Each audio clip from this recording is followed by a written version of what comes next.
जब भी कभी दो लाइंस परपेंडिकुलर होती हैं तो उनके स्लोप्स के बीच में क्या रिलेशन होता है?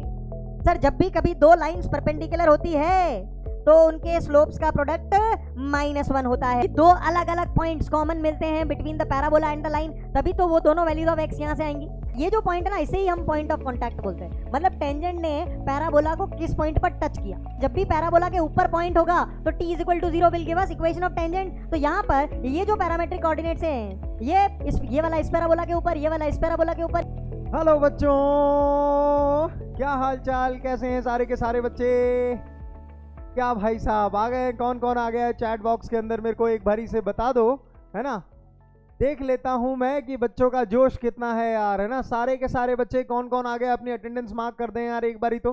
बिकॉज मैं आपको एक चीज कह रहा हूं, क्या कि भैया अगर जेई का एग्जामिनेशन फोड़ना है तो उसका एक सिंपल सा रूल है। क्या सिंपल सा रूल है? कि भैया कंसिस्टेंसी होनी चाहिए। आई होप आप लोगों ने हेयर एंड टॉर्टोइज वाली स्टोरी जरूर पढ़ी होगी, तो उस स्टोरी को इंप्लीमेंट करने का समय अभी आ गया है। समय है आप लोगों को कंसिस्टेंसी मेंटेन करने का। आपके अंदर बहुत सारा टैलेंट हो सकता है, मैं जानता हूं बहुत सारे बच्चे बहुत ज्यादा टैलेंटेड हमारी चैट बॉक्स के अंदर बैठे हैं, और इन्हीं में से बहुत सारे बच्चे will go to IITs, NITs and the most respected colleges of this country.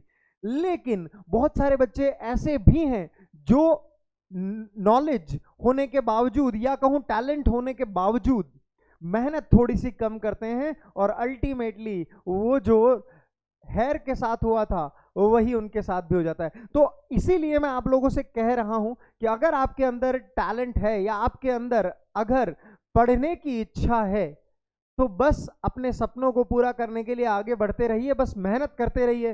Because अगर मेरे जैसा आदमी इस एग्जामिनेशन को पहले ही अटेम्प्ट के अंदर निकाल सकता है, तो आई बिलीव कि आप भी निकाल सकते हो यार, राइट। कोई बड़ी बात नहीं है इस एग्जामिनेशन को निकालना। लाइफ के अंदर अगर हम बिगर गोल्स सेट करेंगे तो हम इन छोटी छोटी चीजों से परेशान नहीं होंगे, मेरा ऐसा मानना है, राइट। कोई भी आदमी कर सकता है। मैंने इनफैक्ट ऐसे ऐसे स्टूडेंट्स देखे हैं जिन्होंने 6 महीने के अंदर तैयारी करी और they have secured a good rank in IIT, right. तो even you can do that. बस करना क्या है, कंसिस्टेंसी मेंटेन करनी है। अगर आप कंसिस्टेंटली मेहनत भी कर रहे हो तो I can assure you that you guys will do very good in your JEE examination. और भैया एक बात तो गारंटी है कि लाइफ जो है वो बहुत ज्यादा चेंज हो जाती है आपकी once you crack this examination और once you go ahead with this examination. मैं तो कहता हूँ रिजल्ट बाद की बात होती है, लेकिन पहले जो चीज मैटर करती है वो क्या, कि आपने इस एग्जामिनेशन को पूरे का पूरा समय दिया, वो बहुत ज्यादा जरूरी होता है। तो इसीलिए बस कंसिस्टेंटली हमारी आर्मी जो है चैट बॉक्स के अंदर तूफान मचाती रहे कि भैया हाँ सर, जितनी मर्जी जो मर्जी लगेगा मैं करने के लिए तैयार हूं, या मैं करने के लिए बिल्कुल रेडी हूं, लेकिन इस गोल को तो हासिल करना है। तो I want to see your aim in the comment section below the video. Because इससे क्या होता है कि हमारी एक, जब हम किसी चीज को लिखते हैं या किसी चीज के बारे में हम स्पेसिफिकली फोकस्ड होके थॉट देते हैं, तो वो हमारे सबकॉन्शियस माइंड को अफेक्ट करती है। And power of subconscious mind I hope आप लोग जानते ही होंगे कि कितनी धमाकेदार चीज है। चलिए खैर, आज कोनिक सेक्शंस का लेक्चर नंबर 3 करेंगे अपन लोग, है ना। और मैं आप लोगों से एक चीज कह देता हूं कि अगर आप लोगों को लगता है कि सर सर आप और टॉपिक्स जो हैं वो मुझे पहले पढ़ा दीजिए, जैसे कि लोगों के टर्म एग्जामिनेशन आ रहे हैं, जैसा मेरे सुनने में आया था, है ना। अगर आप लोगों को किन्हीं भी टॉपिक्स के अंदर जो अभी तक आप लोगों को PW के चैनल जेई वाला पर नहीं पढ़ाए गए हैं, तो feel free to reach out to us in the comment section below the video. मैं आप लोगों के लिए और चैप्टर्स भी कर लूंगा, मैं उसके बारे में भी आप लोगों के लिए कुछ कर सकता हूँ, राइट। ये लेक्चर्स तो चलते ही रहेंगे जैसे चल रहे कोनिक सेक्शन अभी हम कंप्लीट कर रहे हैं। तो बाकी के भी जो चैप्टर्स है, अगर आप मान लीजिए कि आपके एग्जामिनेशंस पास में आ रहे हैं, क्योंकि हमारा थोड़ा सा एक कोर्स डिले हो गया था जैसा कि आप जानते हो, लेकिन कोई बात नहीं ना, अब मैं आ गया हूं आप लोगों को रफ्तार से ले जाने के लिए, राइट। तो मैं आ गया हूं, आप लोगों की पूरी मदद करूंगा। बस बदले में आप लोगों से क्या चाहूंगा, ये चाहूंगा कि बस आप अपने गोल के लिए आगे बढ़ते रहे। बिकॉज अगर आपका सपना पूरा होता है तो मेरा भी सपना पूरा होता है। बिकॉज टीचर के लिए सबसे अच्छी बात क्या होती है, उसका बच्चा एग्जाम के अंदर अच्छा करके आए और उसका बच्चा जो है वो रिजल्ट मतलब फोड़ फाड़ के लेके आए। इसके अलावा अपने को कुछ नहीं मांगता, राइट। चलिए तो शुरू करते हैं बच्चा पार्टी। पिछली क्लास के अंदर हम लोगों ने बहुत ही सारी चीजें पढ़ी थी, उसके बारे में हम सबसे पहले क्विकली रिवाइज करेंगे कि हम लोगों ने क्या क्या पढ़ा था। पैरामेट्रिक इक्वेशंस हम लोगों ने पढ़ी थी, हम लोगों ने position of a point with respect to line पढ़ी थी, हम लोगों ने फोकल कॉर्ड की प्रॉपर्टीज को स्टार्ट भी किया था, तो आज हम उसको कंटिन्यू करेंगे। फिर interaction of line and parabola देखेंगे कि एक पैराबोला और एक लाइन के कितने तरीके के रिश्ते हो सकते हैं। जैसे मान लीजिए कि ये आपका पैराबोला है, ठीक है। अब एक लाइन के और एक पैराबोला के कितने तरीके के रिश्ते हो सकते हैं, कहने का मतलब है एक तो भैया इनके बीच में दूरी बरकरार रहे, यानी कि लॉन्ग डिस्टेंस रिलेशनशिप रहे इनके बीच में। या ऐसा भी हो सकता है कि एक नजर का प्यार हो जाए ना, हाँ मतलब छू के निकल जाए, है ना। ऐसा भी हो सकता है कि एक लाइन जो है वो पैराबोला को बिल्कुल छू के निकल जाए। और तीसरी चीज एक और ये हो सकती है कि भैया लाइन जो है वो बिल्कुल आर पार हो जाए, इधर भी छलनी कर दिया, इधर भी सीना छलनी कर दिया। तो एक लाइन और एक पैराबोला के केस में ये तीन तरीके के केसेस हो सकते हैं, और ऐसे ही केसेस आप लोगों ने सर्कल और लाइन के केस में भी पढ़े होंगे, राइट। उसके बाद हम मेजरली इस चीज के ऊपर फोकस करेंगे, and this thing will give us condition of tangency. Condition of tangency मतलब टेंजेंट होने के लिए क्या कंडीशन है, उसके बारे में बात करेंगे। और सबसे इंपॉर्टेंट टॉपिक ये हमारा होगा आज के सेशन के अंदर, equation of tangent in different forms. तो जेई के अंदर ये टेंजेंट इन डिफरेंट फॉर्म्स जो है वो बहुत ही अच्छा वेटेज रखता है, इससे क्वेश्चन आने के चांसेस काफी ज्यादा होते हैं। तो we will be doing this as well. और ऑब्वियसली जैसा कि आप जानते हैं, मैं जेई मेंस के क्वेश्चंस, जेई एडवांस के क्वेश्चंस लेक्चर के अंदर करवाता हूं। जो लोग नहीं जानते हैं धीरे धीरे जान जाएंगे मुझे। और मैं ऐसे मेथड्स आप लोगों को, अनकन्वेंशनल मेथड्स सिखाना चाहता हूं। ये मेरा एम है कि जिसके थ्रू आप जेई के क्वेश्चंस को अंडर 1 मिनट सॉल्व कर लें। अभी बहुत सारे बच्चों को जो है वो इसके बारे में पता नहीं लग रहा होगा, लेकिन अगर आपने मेरा बेस्ट निकलवा लिया, मेरा बेस्ट कब आता है, मेरा बेस्ट तब आता है जब आप अपने बेस्ट पर पढ़ रहे होते हो, राइट। तो आप लोगों को मैं जेई के क्वेश्चंस एक मिनट के अंदर सॉल्व करना भी सिखा दूंगा। जिनको नहीं पता है, जेई अल्टीमेट बैच जो पीडब्ल्यू के ऊपर चल रहा है, मैं उसके अंदर कितनी सारी शॉर्टकट ट्रिक्स बता चुका हूं। अभी मैंने थोड़ी सी वहां पे शॉर्टकट ट्रिक्स कम कर दी है, बिकॉज कुछ बच्चे जो है वो उस लेवल पे नहीं सोच पा रहे, and I think the exam is near. तो मैं उनका मोरल डाउन नहीं करना चाहता हूं, इसलिए मैंने वो जो 1 मिनट वाले मेथड्स है वो थोड़े से कम बताने शुरू कर दिए। बट आप स्टार्टिंग के लेक्चर्स, मतलब मैं कहता हूं कि पूरी 11th की मैथमेटिक्स के अंदर, तो आप उनसे पूछेगा कि मैंने उनको कितने शॉर्टकट ट्रिक्स सिखाए हैं, तो आप लोगों को समझ में आ जाएगा कि भैया यहाँ पर जो कंटेंट देने के लिए ये जो बंदा आया है, ये आप लोगों को आईआईटी डेफिनेटली पहुंचा सकता है। Because if you are preparing for IIT you have to think smart, है ना। नीट का एग्जाम तो दे नहीं रहे भैया, हम नीट का एग्जाम तो दे नहीं रहे भैया, सिंपल सी बात है ना। हाँ, वहां पे क्या दिमाग लगता है, अपन जेई वाले अपनी ब्रांड बिल्डिंग करते हैं, है ना। नीट में क्या एग्जाम दिमाग क्या लगता है, नीट में, जेई में लगता है भाई दिमाग। तो क्या कह रहा हूँ, सही कह रहा हूँ कि नहीं कह रहा हूँ, हमारी जेई वाली आर्मी। हाँ, नीट में क्या दिमाग लगता है, बायो होती है, ये होता है माइटोचॉन्ड्रिया, याद कर लो, हो गया आपका। लेकिन यहाँ पे ऐसा नहीं होता है, यहाँ पे थोड़ा सा दिमाग लगता है। तो आप लोगों ने एक बहुत ही अच्छा स्टेप लिया है कि हाथ दिमाग लगाने के लिए आप लोगों ने मैथमेटिक्स ले लिया है 11th 12th क्लास के अंदर। तो भैया अब रेडी भी हो जाओ दिमाग लगाने के लिए, और चलिए मैथमेटिक्स की दुनिया के अंदर चलते हैं और प्यार करते हैं इन टॉपिक्स के साथ।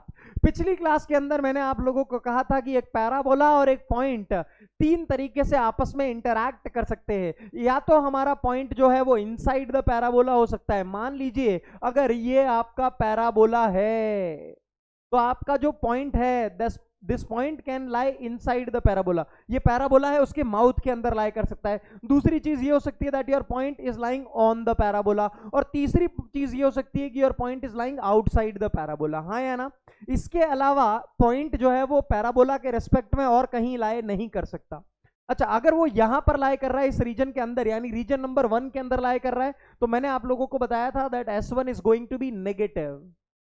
S1 कैसे लिखते हैं ये हम लोग सर्कल्स के अंदर भी सीख के आए हैं। पिछली क्लास के अंदर मैंने आप लोगों को इसके ऊपर काफी सारे क्वेश्चंस भी करवाए थे। If a point is lying on the parabola तो S2 का वैल्यू 0 हो जाएगा, और अगर कोई पॉइंट जो है वो आउटसाइड द पैराबोला लाई कर रहा है तो उसकी ये वाली वैल्यू जो है वो ग्रेटर दैन 0 हो जाएगी। ये हम पिछली क्लास के अंदर ऑलरेडी पढ़ चुके हैं। अच्छा, हम लोगों ने इक्वेशन ऑफ कॉर्ड भी देखी थी for the parabola y square is equal to 4ax। अब भैया कॉर्ड क्या होती है, देखिए मैं आप लोगों को बताता हूं। हम लोगों ने कहा था कि भैया अगर ये हमारा है पैराबोला, तो इस पैराबोला के ऊपर किन्हीं भी 2 पॉइंट्स को ज्वाइन कर दीजिए तो हमारे पास क्या आ जाती है, चॉर्ड आ जाती है। अब इस चॉर्ड की इक्वेशन अगर हमें लिखनी होती है तो कैसे लिखते हैं, मैंने आप लोगों को एक चीज बताई थी, क्या चॉर्ड नहीं होती है, कॉर्ड होती है। ये मत बोलना सर आपका तो प्रोनाउंसिएशन बहुत गड़बड़ है। है ना। हाँ, ऐसी बात नहीं है। चलिए, तो मैंने आप लोगों को ये कॉर्ड लिखना सिखाया था, and I told you what, remember this particular thing. जैसे कि मान लीजिए अगर आपका ये पैराबोला है, अगर आपका पैराबोला ऐसा है, तो obviously you guys can see कि भैया ये तो 80 स्क्वायर कॉमा 280 इसके ऊपर पॉइंट है, तो ये y square is equal to 4ax वाला पैराबोला है। अब y square is equal to 4ax वाले पैराबोला के ऊपर पैरामेट्रिक कोऑर्डिनेट्स कैसे लिखे जाते हैं, 80 स्क्वायर कॉमा 280। अब यहाँ पे दो लेने थे, इसीलिए मैंने उनको टी की जगह T1 और टी यहाँ पे टी की जगह T2 ले लिया। समझ में आ रही है बात। तो AT1 स्क्वायर कॉमा 281 और AT2 स्क्वायर कॉमा 282, ये दो पॉइंट ले लिए। अब अगर मैं आप लोगों को बोलूं, क्या बोलूं, कि भैया इन दोनों पॉइंट P और Q को ज्वाइन करने वाली कॉर्ड की इक्वेशन लिखो। क्या बोल रहा हूं मैं, इन P1 और P2 पॉइंट्स को, सॉरी P और Q पॉइंट्स को ज्वाइन करने वाली कॉर्ड की इक्वेशन लिखो। तो आप वो इक्वेशन कैसे लिखते हो, y times T1 plus T2 बराबर 2x plus 2a times T1 T2, right है। ये चीज मैं आप लोगों को पिछली क्लास के अंदर पढ़ाया था, and I told you what, remember this particular thing. अच्छा, ये जो सारी की सारी कॉर्ड है, इन कॉर्ड में से एक बहुत ही स्पेशल कॉर्ड होती है जिसे हम क्या कहते हैं, फोकल कॉर्ड। जब भी कोई कॉर्ड फोकस से पास कर जाए तो हम उसे कहते हैं क्या, हम उसे कहते हैं फोकल कॉर्ड। तो मान लीजिए कि अगर हमारी कॉर्ड जो है वो फोकस से पास कर रही है, तो हमारे पास ये जो कॉर्ड की इक्वेशन थी ये फोकस से पास करनी चाहिए, कहने का मतलब a,0 से पास करनी चाहिए। And the moment we did that, तो हमारे पास ये दो इंपॉर्टेंट रिजल्ट्स आए थे, जिनके बारे में मैंने आप लोगों को पिछली क्लास के अंदर भी बताया था। मैंने आप लोगों को बताया था कि अगर इसका पैरामेट्रिक कोऑर्डिनेट T1 है लेट से, और इसका T2 है, कहने का मतलब T1 बोल दिया तो इसके कोऑर्डिनेट AT1 स्क्वायर कॉमा 281 हो गए, और इसके कोऑर्डिनेट्स AT2 स्क्वायर कॉमा 282 हो गए। अच्छा, तो इन T1 और T2 में एक रिलेशन फॉलो करेगा, कब, जब ये T1 और T2 पैरामेट्रिक कोऑर्डिनेट्स हैं एक फोकल कॉर्ड के। T1 और T2 को ज्वाइन करने पर अगर आपकी फोकल कॉर्ड बनती है तो ये रिलेशन होगा कि T1 इंटू T2 का प्रोडक्ट -1 होगा।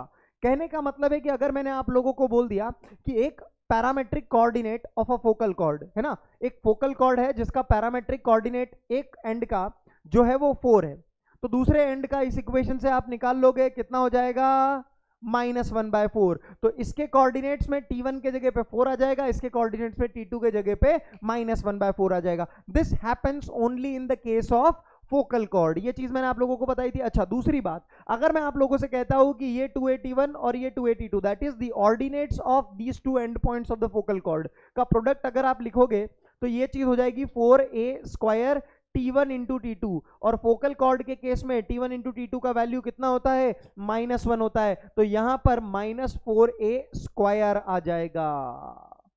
इसका product of ordinates of the end points of focal cord, right, yes. तो मैं यहां पर लिख भी देता हूं इन केस अगर किसी को कंफ्यूजन हो जाए। So for a focal cord, for a focal chord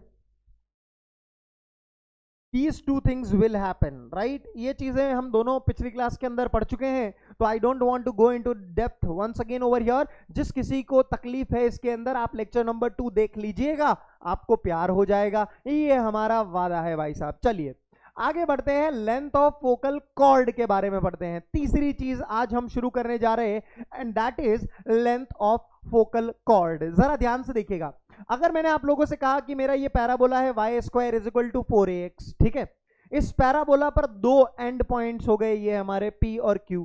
P के coordinates AT1 square comma T2, Q के AT2 स्क्वायर कॉमा 282। अगर इसको ज्वाइन करने पर ये फोकस से पास कर जाती है तो हम इसे क्या कहते हैं, हम इसे कहते हैं फोकल कॉर्ड। अब फोकल कॉर्ड की लेंथ का मतलब क्या है, P और Q, यानी and points of the focal chord के बीच की दूरी।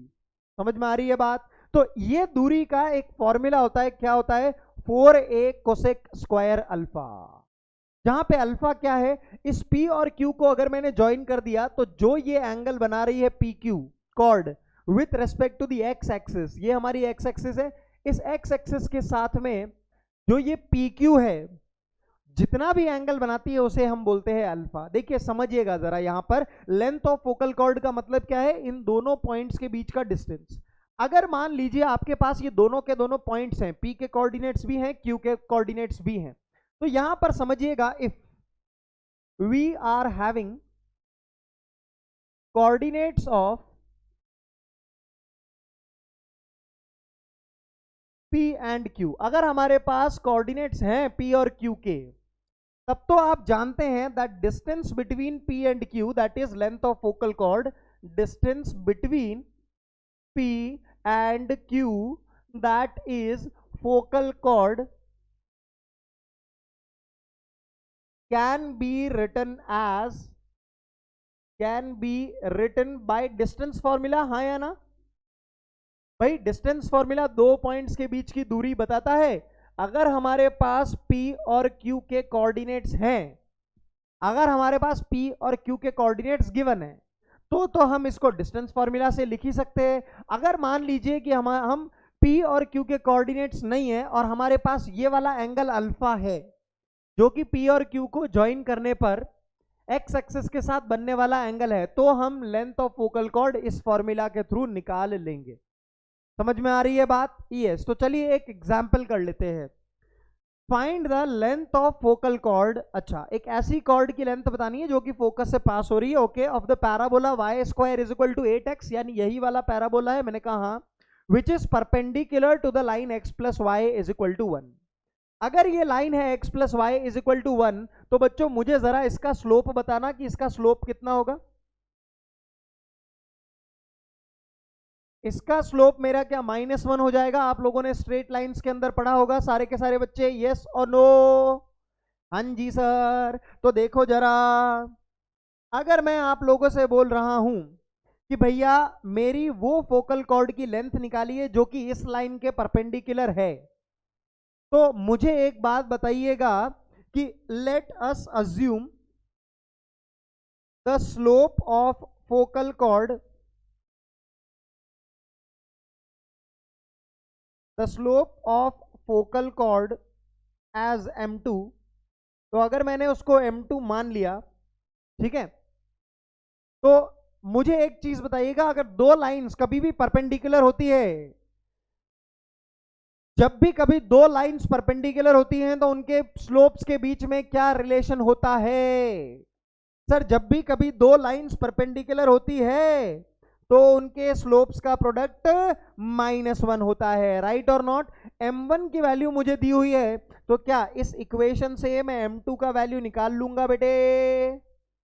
कितना आ जाएगा सर? ये 1 आ जाएगा। अगर मेरा m2 का वैल्यू, या कहूं कॉर्ड के स्लोप का वैल्यू, ध्यान से देखना बेटे यहां पर, यस, थोड़ी सी समझने की कोशिश करना चीजों को। अगर ये आपका पैराबोला है y square is equal to 8x, ऐसा ही बनता है? हाँ जी सर, ऐसा ही बनता है। अच्छा, इसके फोकस के कोऑर्डिनेट्स बता दो जरा। सर, फोकस के कोऑर्डिनेट a,0 होते हैं, a का वैल्यू 2 है सर। मैंने कहा अगर 2 है तो ये 2,0 आपका फोकस हो गया, यहां से पास होने वाली आपकी फोकल कॉर्ड हो गई, राइट है जी? आपको ये बोल रहा है क्या कि आपका जो फोकल कॉर्ड का स्लोप है वो 1 आ गया, यानी कि slope of this line is coming out to be 1।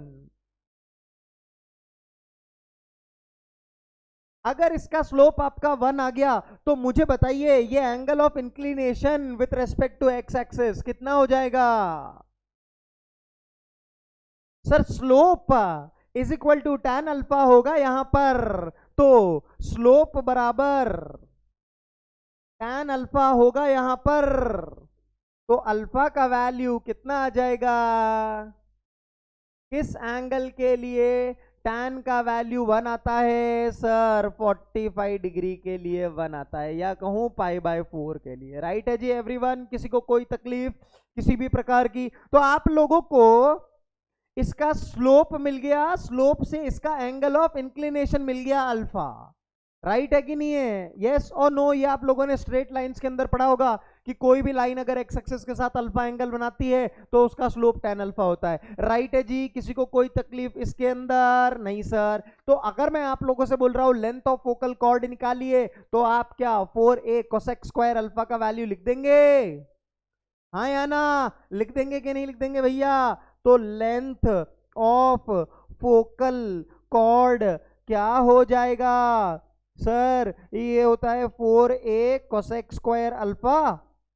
तो सर a का वैल्यू 2 है, मैं क्या, चलो बहुत बढ़िया, cosec square alpha, sir cosec square 45 degree, cosec square 45 degree कितना होता है सर? कोसेक स्क्वायर 45 डिग्री √2 का होल स्क्वायर बोले तो 2 होता है। तो क्या ये चीज 4 इंटू 2 इंटू 2 बोले तो 16 आ रही है क्या? 16, yes 16 is the correct answer. ये मैंने थोड़ा सा रेड से लिखा है बिकॉज मैं नहीं चाहता था कि खिचड़ी बन जाए, लेकिन शायद आई थिंक शायद दिख नहीं रहा है। अब दिख नहीं रहा है तो कोई बात नहीं, फिर व्हाइट से लिख देता हूँ, राइट। तो चलिए यहाँ पर थोड़ा सा स्पेस कम है, लेकिन I wanted to finish the question on this particular slide only, तो इसीलिए मैं थोड़ा सा छोटा लिखूंगा, मेरे ख्याल से आप समझ जाओगे। लेंथ ऑफ फोकल कॉर्ड क्या होता है? 4a cosec square alpha. ए का वैल्यू 2 दिया मंगता, कोसेक अल्फा का वैल्यू कोसेक 45 डिग्री यानी √2 का होल स्क्वायर, ये कितना हो गया? 16 हो गया। I think the solution is easily done now guys। किसी को कोई तकलीफ किसी भी प्रकार की नहीं होनी चाहिए। आगे बढ़ते हैं, कसम तुम्हें अगर तुम्हें इसके अंदर भी तकलीफ हो गई तो। चलिए जी बात करते हैं आगे, एक क्वेश्चन सॉल्व करते हैं। If one end of a focal chord, एक एंड जो है फोकल कॉर्ड का of the parabola y square is equal to 16x, तो मैं क्या बना दो जरा, y square is equal to 16x, y square is equal to 16x will be looking something like this. चलो अच्छा, इसका मैं फोकस पूछूं आप लोगों से तो फोकस कितना हो जाएगा? ए का वैल्यू जल्दी बोलो सर 4, तो मैं किया काके ये हो गया साडा फोकस। अच्छे फोकस कर हुण। चलो फिर आगे बढ़ते हैं, क्या बोल रहा है? एक end of a focal chord is at 1,4, मैं किया चलो काके 1,4, तो चलिए ये अपना एक end of the focal cord हो गया, तो फोकल कॉर्ड फोकस से पास होगी। मैंने कहा हाँ जी सर बिल्कुल होगी। दूसरे के कोऑर्डिनेट्स सानू नहीं पता, ते मैनू एक गल दसो सारे y square is equal to 4ax के लिए if I want to take parametric point या पैरामेट्रिक कोऑर्डिनेट्स, तो वो क्या लिए जाते हैं सर? वो लिए जाते हैं at1 स्क्वायर कॉमा 2at1 या at स्क्वायर कॉमा 2at, ऐसे ही लिए जाते हैं। हाँ जी, अगर हमारा पैराबोला है y square is equal to 16x, अगर हमारा पैराबोला है y square is equal to 16x, तो उसके लिए क्या हो जाएंगे भैया? सर a का वैल्यू 4 है और क्या? तो मैंने कहा ठीक है, अगर ऐसी बात है तो आप जरा ये बताना 4t1 square comma 2at1, 4t1 square comma 2at1 है ना, 4t1 स्क्वायर कॉमा 8t1, ऐसा ही हो जाएगा सारे के सारे बच्चे? यस और नो? हाँ जी सर। तो जरा देखना, ये जो पॉइंट गिवन है मैं इसको ले सकता हूं क्या? 4t1 स्क्वायर कॉमा 8t1, हाँ जी सर बिल्कुल ले सकते हैं। तो इस हिसाब से क्या आप t1 का वैल्यू बता सकते हैं? हाँ जी सर बिल्कुल बता सकते हैं। तो मैंने कहा बताओ बताओ फिर काहे बात का इंतजार है सर? अगर 8t1 को 4 के बराबर करवाया तो t1 का वैल्यू 2 आ जाएगा, और 4t1 स्क्वायर को इसके बराबर करवाया तो t1 का वैल्यू +-2 आ जाएगा। लेकिन दोनों की दोनों इक्वेशन, ये दोनों कोऑर्डिनेट्स इन दोनों के इक्वल कब हो रहे हैं? जब t1 का वैल्यू कितना है? सॉरी हाफ है, half half half half half. देखिए इस 8t1 को जब 4 के इक्वल करवाओगे तो t1 का वैल्यू हाफ आ जाएगा। इस 4t1 स्क्वायर को 1 के इक्वल करवाओगे तो t1 के 2 वैल्यू आएंगे +-1/2। लेकिन दोनों की दोनों ये चीजें इन दोनों के इक्वल कब हैं? ये दोनों चीजें इन दोनों के इक्वल तब है जब t1 का वैल्यू जो है वो कितना है? हाफ है। देखो जरा मैं फिर से बोल रहा हूं, 4t1 स्क्वायर का वैल्यू इसके इक्वल और 4 का वैल्यू 8t1 के बराबर, तो ये दोनों की दोनों equations are true only when t1 is equal to 1/2। सही बात बोल रहा हूं, गलत बात बोल रहा हूं? नाउ अगर ये जो पॉइंट्स हैं let's say p and q, these are the end points of the latus rectum, sorry these are the end points of focal chord, तो p और q के कोऑर्डिनेट्स के बीच में कुछ रिलेशन होता है क्या? I told you something guys. तो आपको लेंथ ऑफ फोकल कॉर्ड निकालना है। सोचेंगे जरा क्या किया जाए? Sir one end of the focal cord given है, मैं क्या चलो ठीक है 1,4, length of the focal cord निकालना है। तो length of the focal cord निकालने के लिए मैंने दो चीजें देखी, एक तो मुझे इसका एंगल मिल जाए, या फिर मुझे ये वाला पॉइंट और ये वाला पॉइंट मिल जाए। सही बात बोल रहा हूँ, गलत बात बोल रहा हूँ सारे के सारे बच्चे? हाँ जी सर। अब मैंने कहा यार मुझे यहाँ पे एक बात बताओ, अगर मुझे ये एंगल निकालना है तो मुझे इसका स्लोप चाहिए। अब स्लोप कैसे निकालूं? मैं निकाल सकता हूं वो भी। देखिए मैं आप लोगों को अलग अलग अलग तरीके बताता हूं, मेथड 1 भी बताता हूं, मेथड 2 भी बताता हूं। देखिएगा जरा, आपको जो इजी लगे आप कर लीजिएगा। मेथड 1 यहां पे बताऊंगा और मेथड 2 यहां बताऊंगा। यस, ध्यान से देखना बेटा इधर, ठीक है। चलिए तो देखो, अगर मुझे slope of the line P Q लिखना है, slope of line P Q, तो मैं जानता हूं पी क्यू मेरी फोकल कॉर्ड है तो फोकस से पास कर रही है। तो मुझे बताओ कि पी क्यू का स्लोप और पी एस का स्लोप इक्वल होगा कि नहीं? हाँ सर बिल्कुल होगा। अगर ये दोनों की दोनों चीजें इक्वल होगी तो पी एस का स्लोप लिखना आसान है कि नहीं? हाँ जी sir, y2 minus y one upon x2 minus x1, यानी कि ये आ गया 1 माइनस 4, बोले तो कितना, -4/3। अब ये मेरा किसका वैल्यू आया? tan अल्फा का वैल्यू आया। अब ये मेरे अगर tan अल्फा का वैल्यू है, ऑब्वियसली आई कैन सी यार अगर ये नेगेटिव आया तो this alpha should be greater than, this alpha should be greater than what, this alpha should be greater than 90 degree, because second quadrant में होता है तभी तो हमारा tan का वैल्यू नेगेटिव आता है। तो कोसेक अल्फा का वैल्यू तो पॉजिटिव आएगा कि नहीं? मुझे एक बात बता दो जरा। तो अगर मुझे, बिकॉज सेकंड क्वाड्रेंट के अंदर कोसेक अल्फा पॉजिटिव होता है, तो अगर ये मेरा थोड़ी देर के लिए मान लिया मैंने अल्फा है और tan अल्फा का वैल्यू मेरा -4/3 आया है, तो पाइथागोरस थ्योरम के हिसाब से ये 5 हो जाएगा। तो मेरा कोसेक अल्फा का वैल्यू कितना हो जाएगा बेटा? सर कोसेक अल्फा का वैल्यू परपेंडिकुलर अपॉन हाइपोटेनियस यानी 5/4 और plus sine because alpha is lying in the second quadrant. तो सेकंड क्वाड्रेंट में after school to college rule के हिसाब से कोसेक का वैल्यू पॉजिटिव होता है कि नेगेटिव? सर पॉजिटिव होता है। अगर मैं आप लोगों से पूछूं लेंथ ऑफ फोकल कॉर्ड क्या होता है, लेंथ ऑफ फोकल कॉर्ड, तो आप निकाल सकते हो कि नहीं निकाल सकते हो? आप कहोगे हाँ जी सर बिल्कुल निकाल सकते हैं। क्या होता है formula? 4a cosec square alpha, 4a cosec square alpha. तो 4 इंटू ए का वैल्यू कितना था हमारे पास सर? 4, और कोसेक स्क्वायर अल्फा का वैल्यू कितना हो जाएगा? 5/4 का होल स्क्वायर। तो ये कितना आ गया बेटे? सर ये आ गया 25। मुश्किल है कि इजी है सारे के सारे बच्चे? The correct answer is a. चलिए मेथड 2 देख लेते हैं, ये मेरे ख्याल से क्लियर होगा आप लोगों को। मेथड 2 देख लेते हैं। चलिए मुझे एक बात बताइए कि अगर मैंने आप लोगों को P के कोऑर्डिनेट्स 1,4 गिवन थे तो T1 का वैल्यू आप लेके आ गए 1/2।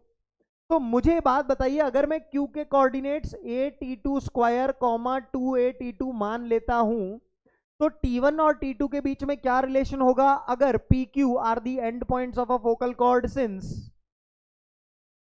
PQ are end points of a focal cord,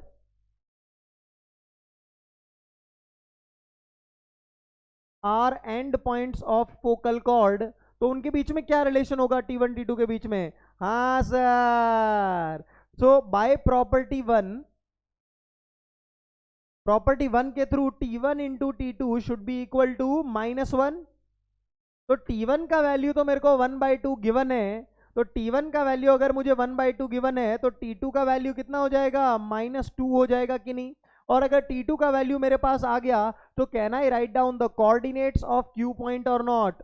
coordinates of Q point or not लिख सकते हैं सर। कितना होगा? a_t2 स्क्वायर 2a_t2, a का वैल्यू है, T2 का वैल्यू भी है, तो Q के कोऑर्डिनेट्स आ गए। अगर Q के कोऑर्डिनेट्स आ गए तो P और Q के बीच में डिस्टेंस फॉर्मूला लगा के PQ का लेंथ आ जाएगा कि नहीं? निकालो जरा। और फिर मैं आपके सामने एक भांडा फोड़ूंगा अभी थोड़ी देर के अंदर, तो तब तक आप ये जल्दी से मेरे को बताओ यार, देखता हूं कौन सबसे पहले मेरे को बताता है, ठीक है। चलिए A का वैल्यू 4 हो गया, T2 का वैल्यू -2 हो गया, तो ये 16 आ गया, कॉमा 8 इंटू -2 -16 आ गया। सही आ रहे क्या? यही आ रहे, देखो जरा। a_t2 स्क्वायर 4, T2 का वैल्यू -2, तो -2 का होल स्क्वायर यानी 4 इंटू 4 16, बहुत सही बात। a का वैल्यू 4, 8 -2। यस, बिल्कुल सही बात। तो distance between P Q, distance between P Q, distance formula लगा ले, तो लगा लो डिस्टेंस फॉर्मूला 1 - 16 का होल स्क्वायर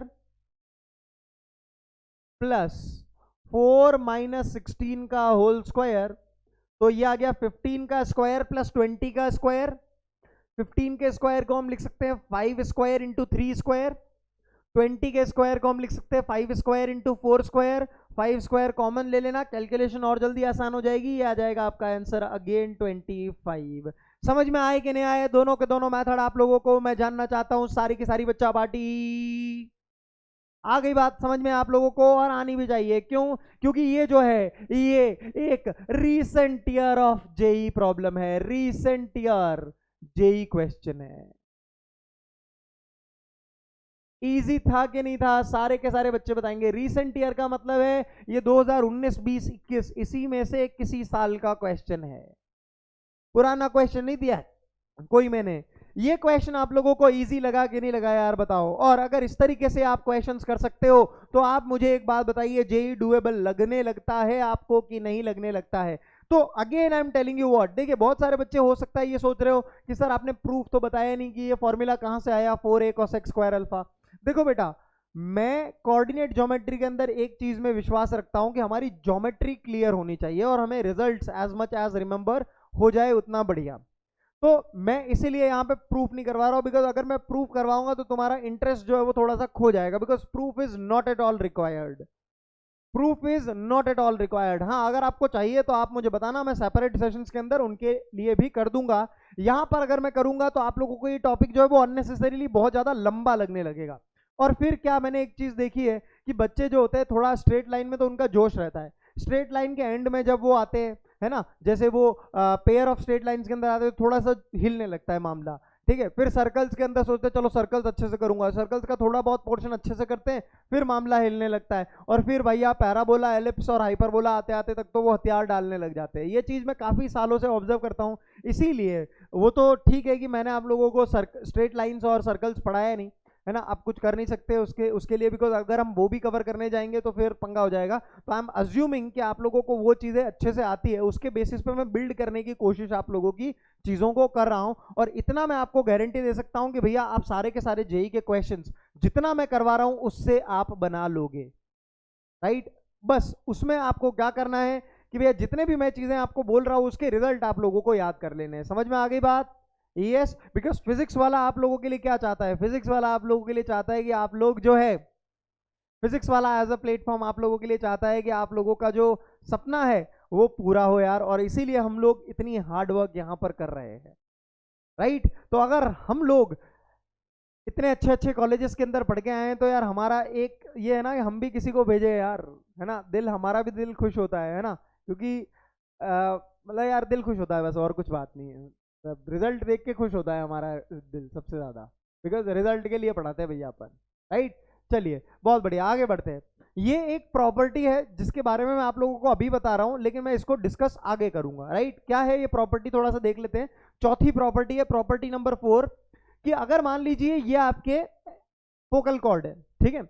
अगर आपने इस फोकल कॉर्ड के एंड पॉइंट्स पर, जैसे यहां पर टेंजेंट मारी और इस पॉइंट पर भी टेंजेंट मारी, तो खास बात क्या है पता है? ये दोनों की दोनों टेंजेंट, टेंजेंट क्या होती है? जो छू के निकल जाए, इतना तो पता ही होगा अपने को, है ना। तो मान लीजिए आपने यहां पर टेंजेंट मारी और मान लीजिए आपने यहां पर टेंजेंट मारी, तो ये दोनों की दोनों टेंजेंट पता है कहां मीट करती हैं? ये दोनों की दोनों टेंजेंट हमेशा डायरेक्ट्रिक्स के ऊपर मीट करती है। कहां मीट करती है? डायरेक्ट्रिक्स के ऊपर मीट करती है। कैसे आया ये मैं आज ही के सेशन में एट दी एंड जब मैं एक दूसरा रिजल्ट याद करवाऊंगा तो उसके थ्रू आपका ये रिजल्ट प्रूव हो जाएगा। तो this is discussed in the latter part of the lecture, latter part of the lecture, ठीक है। क्या रिजल्ट बोल रहा हूं? ये फोकल कॉर्ड पढ़ा ही रहा था तो मैंने कहा सारी प्रॉपर्टीज की एक साथ क्लब कर देता हूं। कहां से आया है ये मैं थोड़ी देर बाद जब एक चीज डिस्कस करूंगा वहां से आप लोगों को पता चल जाएगा। अब समझिएगा जरा, एक and point of the focal cord ये है, यहां पे टेंजेंट मारी आपने, ऐसे गई, ये दूसरा and point of the focal cord है, आपने यहां पे टेंजेंट मारी, ये दोनों टेंजेंट कहां काटेंगी, हमेशा डायरेक्ट्रिक्स के ऊपर काटेंगी। अगेन बोल रहा हूं, ये दोनों एंड पॉइंट क्या है, end points of focal chord. P and Q are end points of focal cord.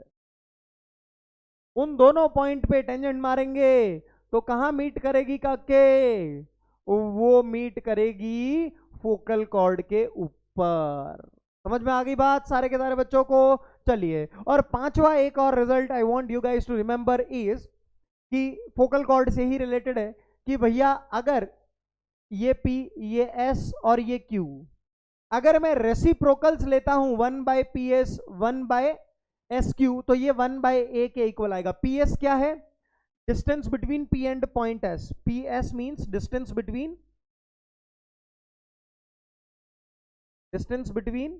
One end of focal cord, one end of focal cord that is P and focus that is S। ठीक है, और SQ क्या है, SQ है distance between, और A तो आपको पता ही है, distance between another end of focal cord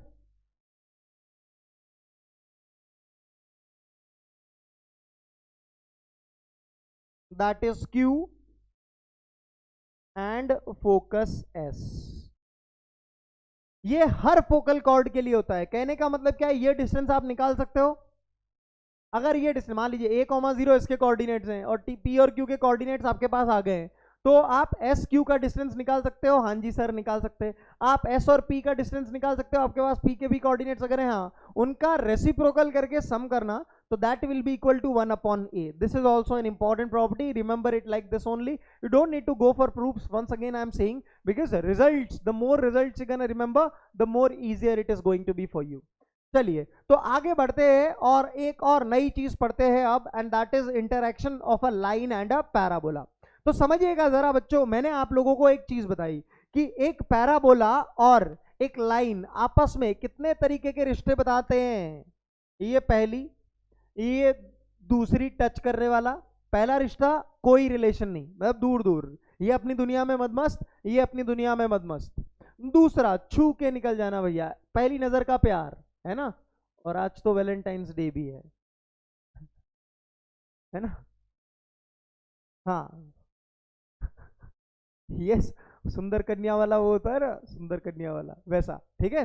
चलिए, हाँ, और सुंदर लड़के वाला भी, ठीक है। Why should boys have all the fun, है ना, हम इक्वालिटी में विश्वास करते हैं। चलिए, और तीसरा, that the line is cutting the parabola at 2 distinct points. तो एक लाइन के और एक पैराबोला के ये 3 रिश्ते हो सकते हैं भैया। या तो लाइन पैराबोला के साथ इंटरैक्ट ही ना करे, या केवल टच करके निकल जाए, या केवल इस तरीके से 2 पॉइंट पर कट करके निकल जाए। एक लाइन कभी भी पैराबोला को 3 या उससे ज्यादा पॉइंट पर कट नहीं कर सकती। तो let me right it over here, note, a line can never cut a parabola at 3 or more than 3 points। 3 या 3 से ज्यादा पॉइंट्स पर कभी भी लाइन पैराबोला को कट नहीं कर सकती। ठीक है, तो यही 3 केस बनते हैं हमारे पास। अब देखिए, कई बारी हमारे पास ये होगा कि हमें लाइन की इक्वेशन दे दी रहेगी, जैसे ऐसे y = mx + c, और पैराबोला की इक्वेशन दे दी गई, और हमें बोला कि यार आपकी लाइन आपके पैराबोला के साथ किस तरीके से इंटरैक्ट कर रही है बताओ। अब ये पैराबोला नॉट नेसेसरीली कि y² = 4ax ही हो, ये पैराबोला y² = -4ax भी हो सकता है, x² = 4ay भी हो सकता है, x² = -4ay भी हो सकता है। ठीक है, तो आपको बताना है कि ये लाइन और ये पैराबोला आपको इक्वेशंस दी हुई हैं, और आपको बोल रहा है कि यार इन तीनों में से इनके बीच में कौन सा रिश्ता है। तो भैया देखिएगा जरा, हम क्या करेंगे, हम हमेशा क्या करेंगे, इस कर्व को इसके साथ सॉल्व करेंगे, दोनों को सॉल्व करेंगे, जितने कॉमन सॉल्यूशंस आ जाएंगे उस हिसाब से हमारी बात बन जाएगी। देखिए, इस केस में अगर मैं देखता हूं, तो पैराबोला के केस में और इस लाइन के केस में कोई भी कॉमन पॉइंट्स हैं क्या? नहीं सर, तो यहां पर no common points between line and parabola.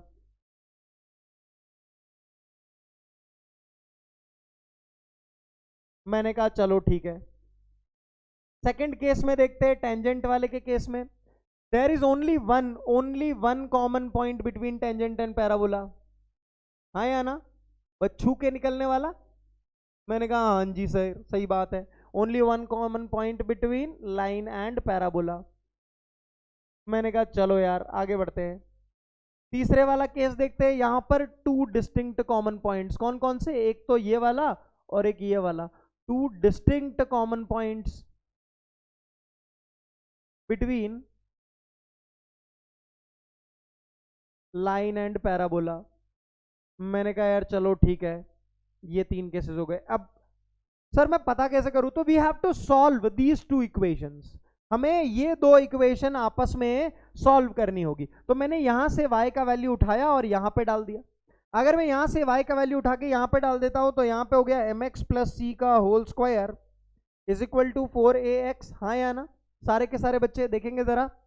तो मैंने कहा यार इसको अगर मैं स्क्वायर करता हूं उस तरफ तो आ गया m square x square plus 2 into m into c into x plus c square बराबर 4 इंटू ए इंटू एक्स। मैंने कहा चलो बहुत बढ़िया, एक्स स्क्वायर वाले टर्म्स को इकट्ठा करते हैं, सर एक ही टर्म है। मैंने कहा चलो ठीक है, एक ही टर्म है तो ठीक है, m square times x square हो गया यहाँ पर।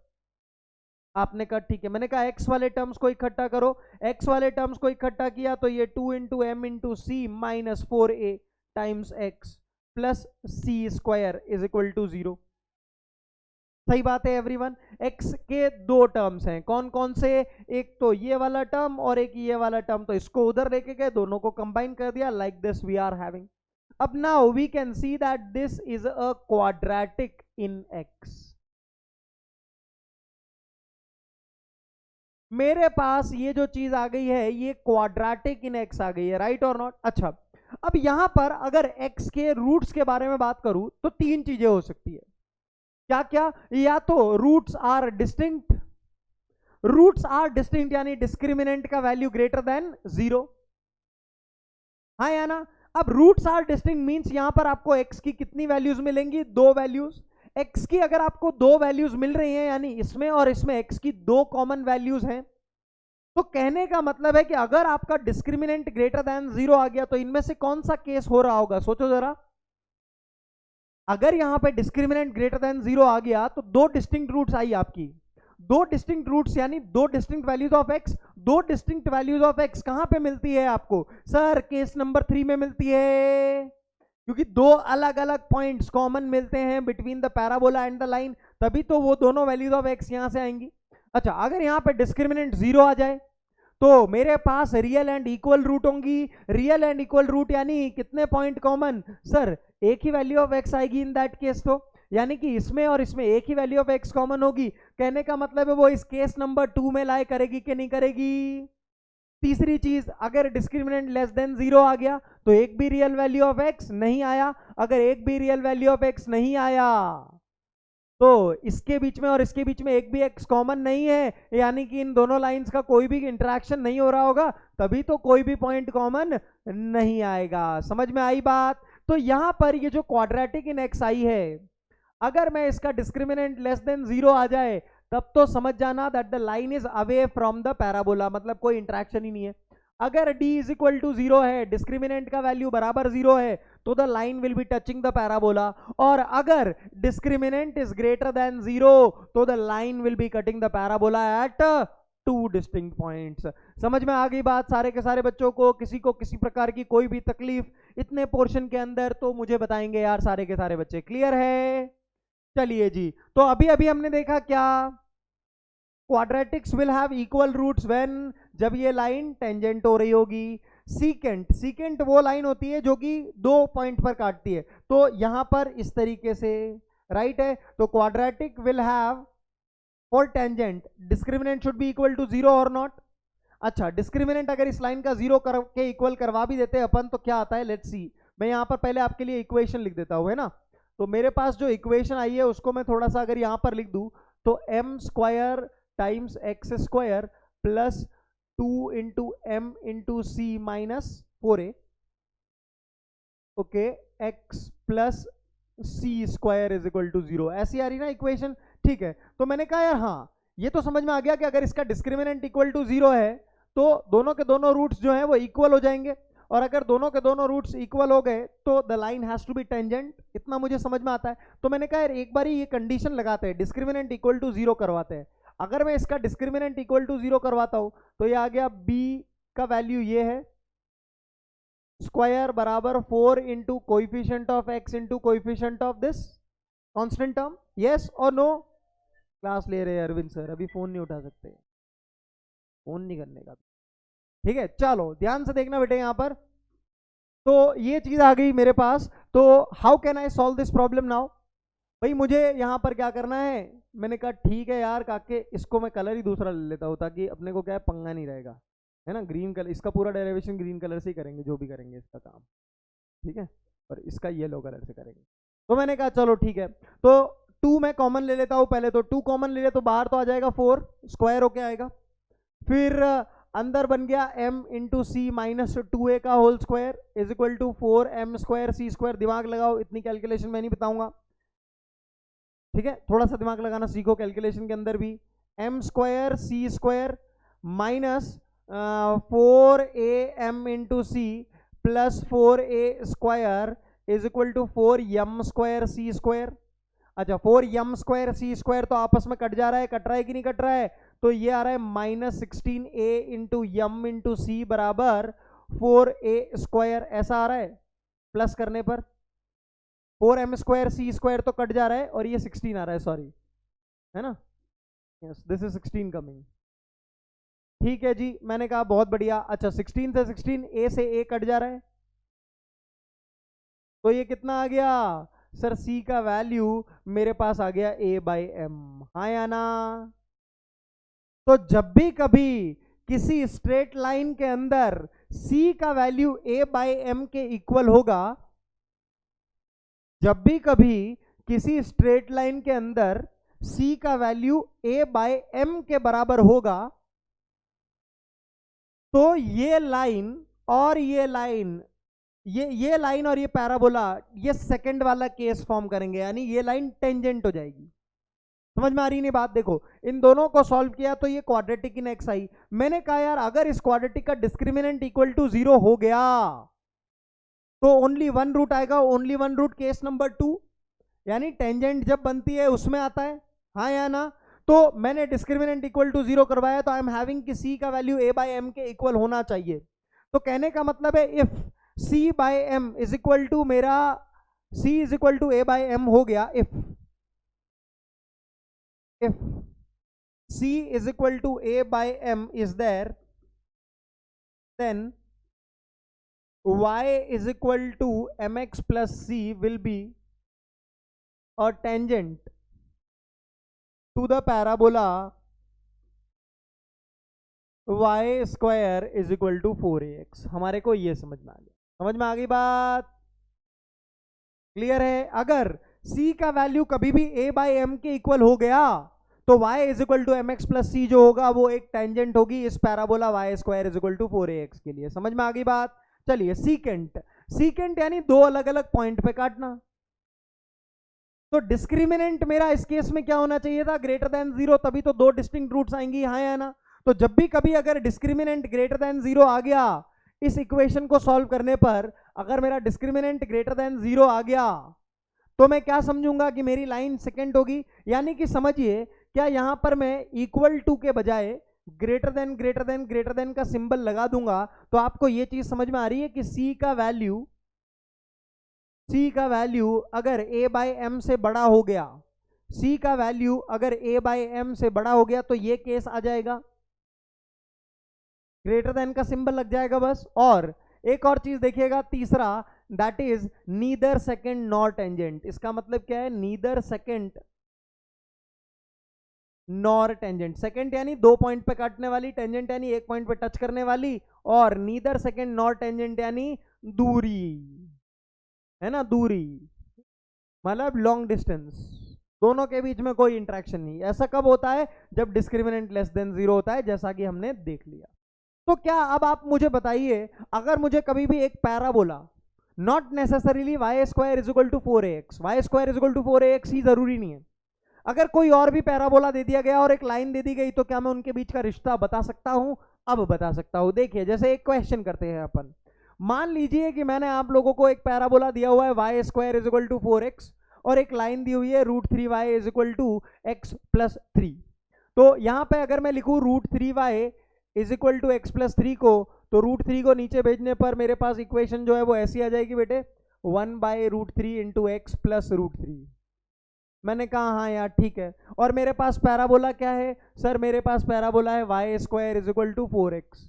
मैंने कहा ठीक है, सॉल्व करो दोनों को, बिकॉज अगर इनके बीच में रिश्ता बताना है कि भैया ये लाइन टेंजेंट है कि नहीं, ये लाइन सेकेंट है कि नहीं, ये line neither second nor tangent है क्या टू दिस पैराबोला, तो इन दोनों को आपस में सॉल्व करना पड़ता है। तो सॉल्व 1 and 2।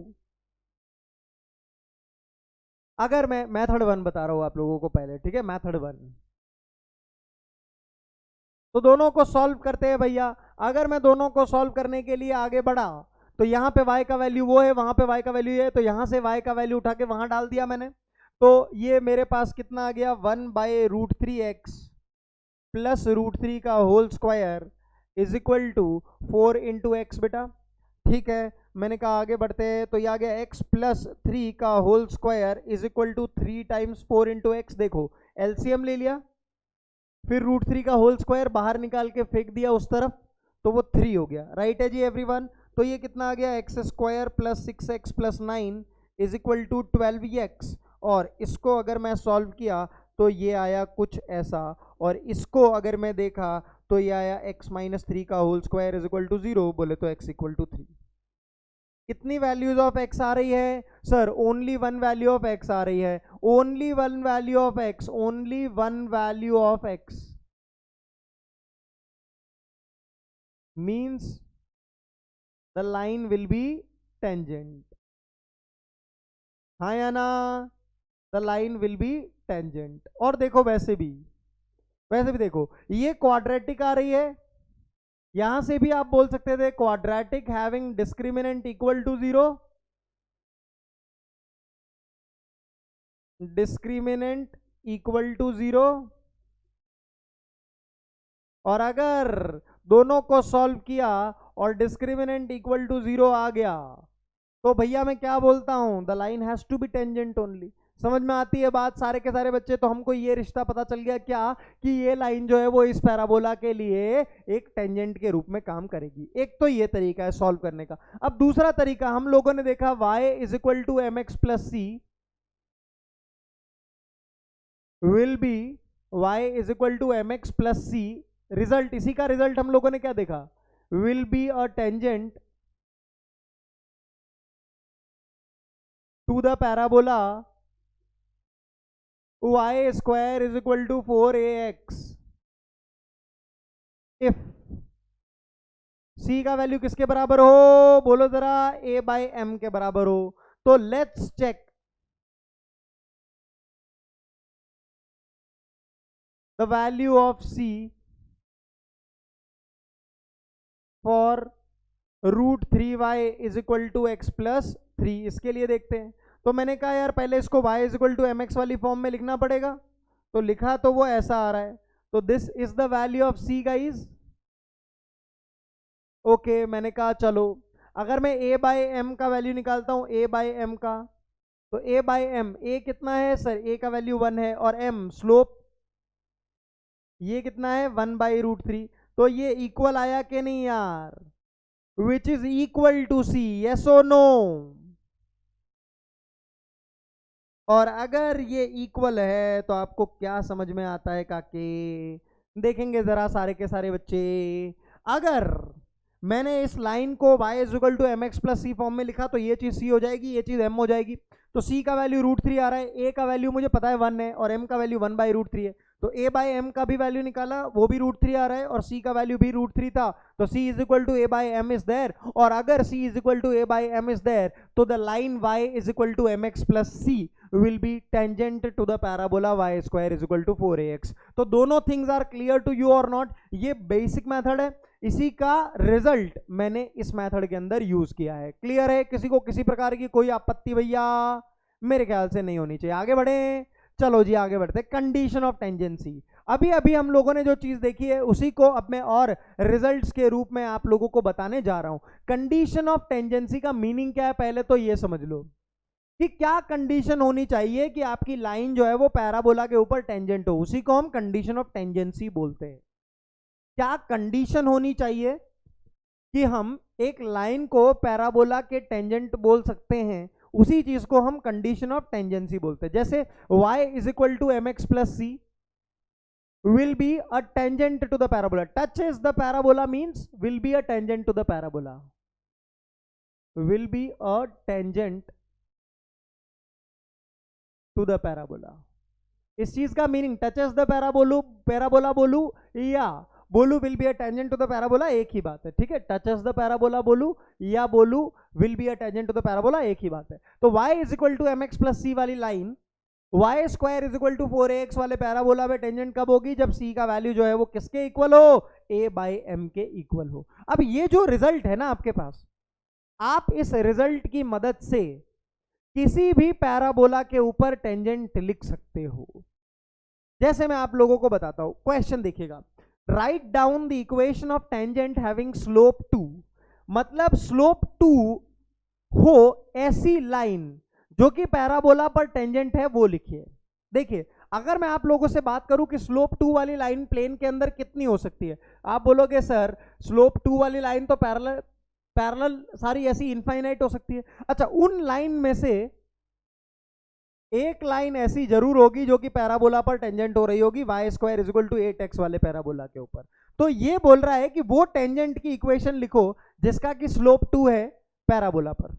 समझ में आ रही है बात, मतलब पैराबोला पर जो टेंजेंट है उसका स्लोप 2 है, अब आप वो टेंजेंट लिखो। तो हम लोगों ने क्या देखा था जरा समझना, हम लोगों ने देखा था कि यार y is equal to m x plus c is a tangent to the parabola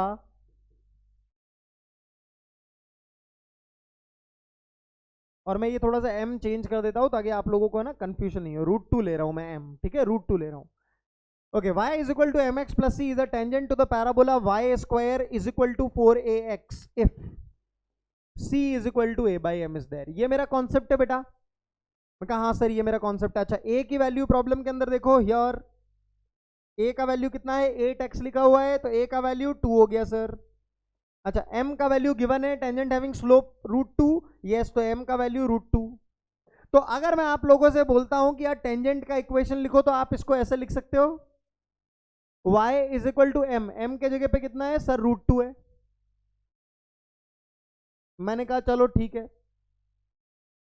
और c क्या होना चाहिए sir, c a by m के इक्वल होनी चाहिए, तभी वो लाइन टेंजेंट होती है। मैंने कहा हाँ यार, तो a के जगह पे कितना आ गया, 2 आ गया सर, और m के जगह पे √2 आ गया। Will be a tangent to the parabola, हाँ या ना, will be a tangent of slope √2 to the parabola y square is equal to 4x or not, sorry y square is equal to 8x or not, हाँ या ना, बताओ भैया मुझे। हाँ जी सर होगी। तो ये इक्वेशन को सिंप्लीफाई करने पर कितना आ गया, ये y is equal to √x plus √2, this is a tangent. समझ में आई कितनी इजी बात है। देखो y square is equal to 4ax category का कोई भी पैराबोला आए और मुझे बोला जाए कि यार इतने स्लोप का टेंजेंट लिखो, तो मैं क्या लिख दूंगा, y is equal to m x plus c का वैल्यू a बाई एम। तो आज से अगर मैं आप लोगों को बोलूं एक बात, यहां पर मैं लिख दे रहा हूं आप लोगों के लिए, क्या कॉन्सेप्ट जो हमारा टेक अवे है स्लाइड से, क्या y is equal to m x plus a by m will be a tangent of slope m to the parabola y square is equal to 4ax। Sir अगर parabola कोई और होता तो, जैसे मान लीजिए पैराबोला अगर होता y square is equal to -4ax category का, तो ये नहीं लिखते टेंजेंट। टेंजेंट ऐसी नहीं लिखी जाती, कैसे लिखी जाती है उसके बारे में बात करूंगा आगे। अगर मेरा पैराबोला होता x square is equal to 4ay, तो डोंट यूज दिस फॉर्म। यहां पे लिख भी देता हूं, डोंट यूज दिस फॉर्म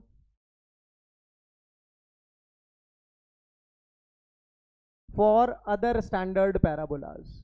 बहुत सारे बच्चे कंफ्यूज हो जाते हैं, इसीलिए यहाँ पे लिख भी दे रहा हूँ कि अगर कोई और अदर स्टैंडर्ड पैराबोला हो तो डोंट यूज दिस फॉर्म। ये टेक अवे है हमारा इस स्लाइड का। समझ में आ गई बात सारे के सारे बच्चों को? क्या बोल रहा हूं मैं, अगर मुझे y square is equal to 4ax parabola पर m स्लोप की टेंजेंट लिखनी है तो that tangent will be written as y is equal to mx plus a by m। Clarity सारे के सारे बच्चों को इतने पोर्शन के अंदर? आगे बढ़े, चलिए जी क्वेश्चन करते हैं धमाकेदार। एक टेंजेंट है जो कि ड्रॉ करी गई है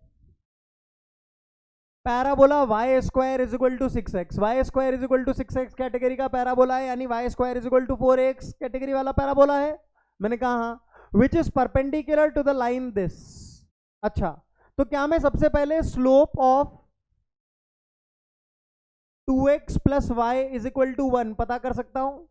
कितना होगा इसका स्लोप, जरा मुझे बताना। -2 होगा, y is equal to mx plus c करके लिखेंगे तो y को एक तरफ लेने दो, x वाले को उधर लेके जाओ, जो भी x का कोएफिशिएंट बचा that is going to be your slope of that particular line. Okay, तो स्लोप ऑफ रिक्वायर्ड टेंजेंट कितना हो जाएगा?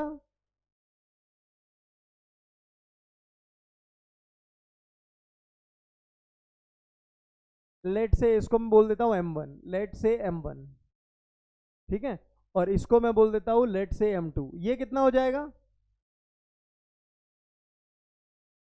सर हम एक रिलेशन जानते हैं, m1 इंटू m2, अगर दो लाइंस परपेंडिकुलर है तो उनके प्रोडक्ट ऑफ द स्लोप कितना होता है? -1 होता है।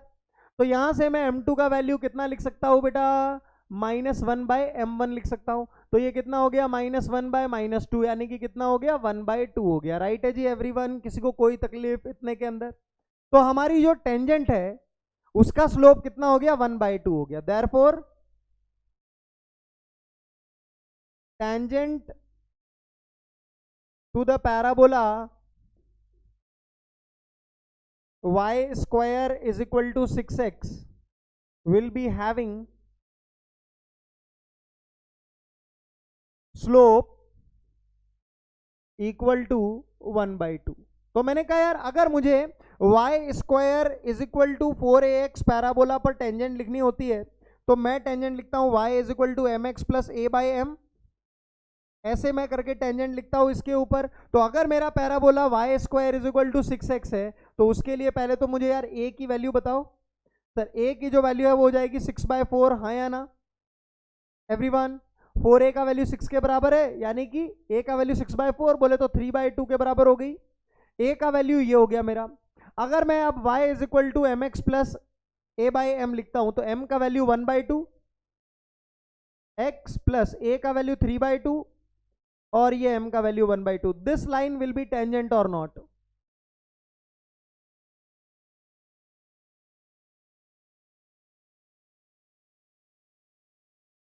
यस और no?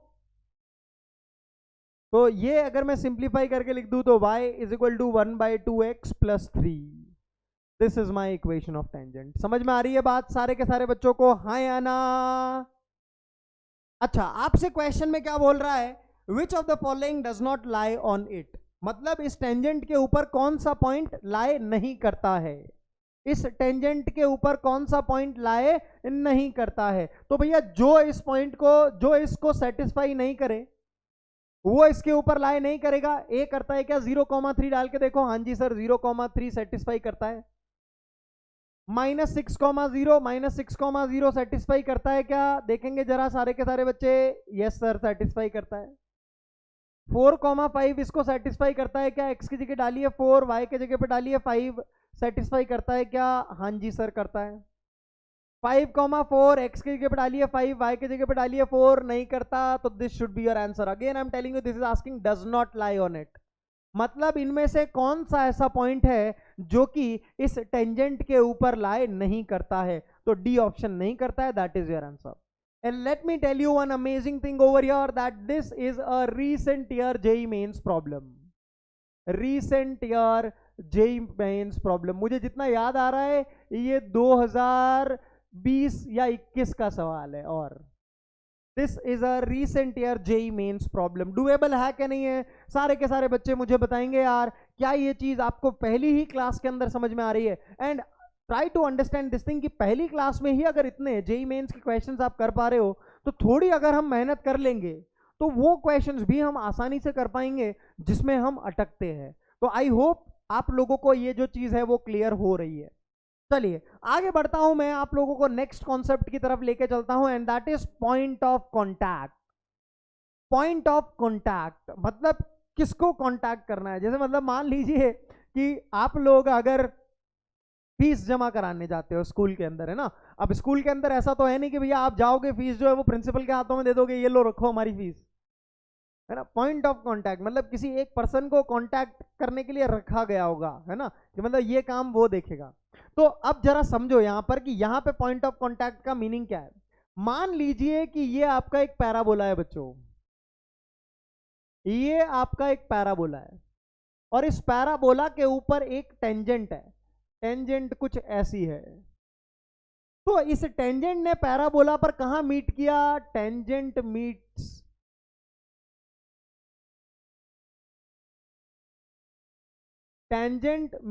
The parabola at this particular point. Tangent और पैराबोला का मिलन इस जगह पे हो रहा है। हाँ, टेंजेंट और पैराबोला का मिलन इस जगह पे हो रहा है। देखो मिलन अभी आधा अधूरा है, मतलब एक पॉइंट पे मिलन कर रहे हैं, फिर भैया ये अपने रास्ते, मतलब टेंजेंट फिर कभी नहीं मिल रहा पैराबोला से, है ना। मतलब टेंजेंट हमेशा पैराबोला पर एक, मतलब किसी भी कर पर एक बार टच होके निकल जाता है बस, ठीक है। टच हुआ निकल गया, ठीक है। तो यहाँ पे आप लोगों को साफ नजर आ रहा होगा कि भैया ये जो पॉइंट है ना, इसे ही हम पॉइंट ऑफ कॉन्टैक्ट बोलते हैं। मतलब टेंजेंट ने पैराबोला को किस पॉइंट पर टच किया, टेंजेंट ने पैराबोला को जिस पॉइंट पर टच किया उसे ही हम क्या बोलते हैं, पॉइंट ऑफ कॉन्टैक्ट। सो मैं बोल सकता हूं द पॉइंट एट विच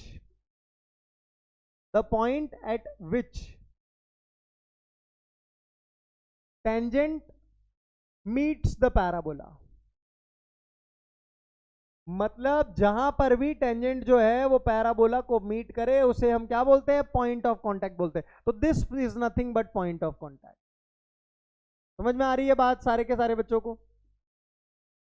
अब देखिए जरा समझिएगा, अगर मैं आप लोगों को एक स्टैंडर्ड रिजल्ट बता रहा हूं, फिर आप लोगों को जनरल सेंस भी दूंगा कि ये रिजल्ट आया कहां से होगा, ठीक है। प्रूफ करने तो अपन नहीं जाएंगे, बट मैं आपको डायरेक्शन दे दूंगा, आपको समझ में आ जाएगा वहां से, ठीक है। Yes, y is equal to m x plus a by m, ये तो एक टेंजेंट होती है इस parabola y square is equal to 4ax के ऊपर, अपन जानते हैं। तो ये पैराबोला कहां पर टच करती है, उस पैराबोला पर, ये टेंजेंट कहां पैराबोला पर टच करती है, एट दिस पॉइंट। तो इस पॉइंट के कोऑर्डिनेट्स जो हैं आपके वो होंगे a by m square comma 2a by m. जैसे कि देखिए मैं आप लोगों को बताता हूं, मैंने पिछला क्वेश्चन जब आप लोगों को करवाया था यहां पे, जब मैंने इस इक्वेशन को सॉल्व किया, पैराबोला की इक्वेशन को और कर्व इस टेंजेंट की, ये जो लाइन की इक्वेशन थी, तो मुझे पता चला मेरा डिस्क्रिमिनेंट इक्वल टू 0 आ गया। मेरा डिस्क्रिमिनेंट इक्वल टू 0 आ गया यानी मेरी लाइन टेंजेंट होगी। इसके रूट्स जब मैंने निकाले तो वो क्या है, x इक्वल टू 3। जब x इक्वल टू 3 आ गया तो this point is common, this is common to both parabola and line. तो किसी एक कर्व में डाल के हम y का वैल्यू निकाल लेंगे। तो x इक्वल टू 3 मान लीजिए मैंने यहां पे डाल दिया, तो x इक्वल टू 3 अगर मैं यहां पे डालता हूं तो मेरा y का वैल्यू कितना आ जाएगा, सर ये आ जाएगा 6/√3 यानी 3√3, sorry 2√3। This is common to both the parabola and line. So y मेरे पास कितना आ जाएगा, 2√3। इस ये x का वैल्यू जो आया है ये यहां पे डाल दिया मैंने, बिकॉज ये पॉइंट भले यहां डालो भले यहां डालो, अल्टीमेटली है तो दोनों में कॉमन। भाई इसको और इसको सॉल्व किया है, इस लाइन को और इस पैराबोला को सॉल्व किया है, तो x इक्वल टू 3 आया है, मतलब ये x इक्वल टू 3 दोनों में कॉमन होगा, तो किसी भी एक जगह डाल दो। तो मैंने मान लीजिए यहां पे डाला, यहां पे डालूंगा ना x इक्वल टू 3 तो y की 2 वैल्यूज आएंगी, लेकिन यहां पे अगर x इक्वल टू 3 डाला तो y की एक ही वैल्यू आई। तो जो वैल्यू यहां पे और यहां पे कॉमन आ रही है that has to be the common point, तो इसीलिए मैंने केवल यहीं पे डाल के पता लगा लिया। तो y की वैल्यू 2√3 आ गई। तो कहने का मतलब क्या है, पॉइंट ऑफ कांटेक्ट क्या हो गया मेरा, पता है, पॉइंट ऑफ कांटेक्ट, यही मेरा पॉइंट ऑफ कांटेक्ट हो गया, यही मेरा पॉइंट ऑफ कांटेक्ट हो गया 3,2√3। मतलब ये लाइन जो है ये टेंजेंट हो रही होगी ना इस पैराबोला पे, किस पॉइंट पे हो रही होगी, 3,2√3। तो मैं डायग्राम भी बनाता हूं, देखिएगा जरा। Y square is equal to 4x parabola तो अपना ऐसा दिखेगा, y square is equal to 4x parabola. और यहीं पे एक पॉइंट होगा, कौन सा वाला, यहीं पे एक पॉइंट होगा 3,2√3 पैराबोला के ऊपर, पैराबोला के ऊपर एक पॉइंट होगा 3,2√3 उस पॉइंट के ऊपर अगर मैं टेंजेंट मारूंगा तो ये टेंजेंट होगी मेरी कौन सी वाली, √3y बराबर x+3। समझ में आ रही है आप लोगों को बात? यस, इसी को हम पॉइंट ऑफ कांटेक्ट बोलते हैं। टेंजेंट ने पैराबोला को कहां टच किया, वही हमारा पॉइंट ऑफ कांटेक्ट हो गया, राइट। तो आप लोगों को फंडा समझ में आ गया होगा कि यार ये कोऑर्डिनेट्स अगर मुझे इन जनरल निकालने हैं तो मैं कैसे निकालूंगा। वो जो इक्वेशन मेरे पास क्वाड्रेटिक इन एक्स आई थी, उसी में डिस्क्रिमिनेंट इक्वल टू 0 करवा लीजिएगा तो एक्स की जो वैल्यू आ जाएगी, मतलब सॉरी उसके रूट्स निकाल लीजिएगा, जो एक्स की वैल्यू आ जाएगी वही ये पॉइंट ऑफ कांटेक्ट हो गया आपका। अब आपको ये याद होना चाहिए, remember this, remember by heart.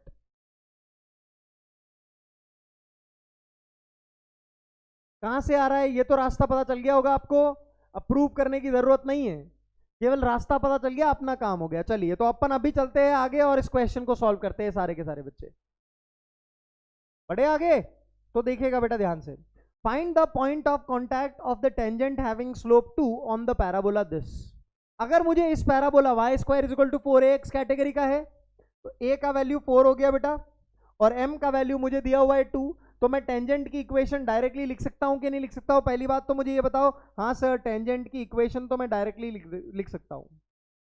तो टेंजेंट की इक्वेशन कैसे लिखते हैं? y square is equal to 4ax parabola के ऊपर y is equal to mx plus a by m, तो y is equal to m का वैल्यू 2 हो गया, x plus a by m यानी कि ये हो गया, तो ये कितना आ गया, y is equal to 2x plus 2 आ गया। Is it clear everyone? Is it clear to all of you guys? Yes, is this thing clear to all of you guys? सारे के सारे बच्चे, ये टेंजेंट की इक्वेशन है। अच्छा यहाँ पे बोल रहा है वो पॉइंट ऑफ कांटेक्ट निकालो, तो पॉइंट ऑफ कांटेक्ट का formula you must remember, a by m square comma 2a by m. Point of contact, चाय पानी बादाम के साथ लेते रहे, है ना, चाय पानी बादाम के साथ लेते रहे, तो पॉइंट ऑफ कांटेक्ट क्या होता है, a by m square comma 2a by m. याद करते रहो, a by m square comma 2a by m. तो ये कितना हो जाएगा सर, a का वैल्यू अपना हो गया 4, m स्क्वायर का वैल्यू अपना 2 स्क्वायर हो गया, और ये हो गया 2 इंटू 4 बाई 2, तो ये कितना आ रहा है, this is coming out to be 1,4। 1,4 आपका पॉइंट ऑफ कांटेक्ट हो गया। अब इससे समझो कि मतलब क्या है। y square is equal to 16x आपका एक पैराबोला है, ये रहा, y square is equal to 16x, इसके ऊपर एक पॉइंट है 1,4,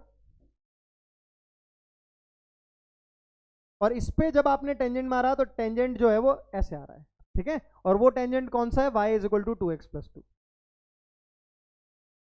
समझ में आ गई बात आप लोगों को? मतलब इस लाइन ने पैराबोला को कहां टच किया, 1,4 पे टच किया और निकल गई।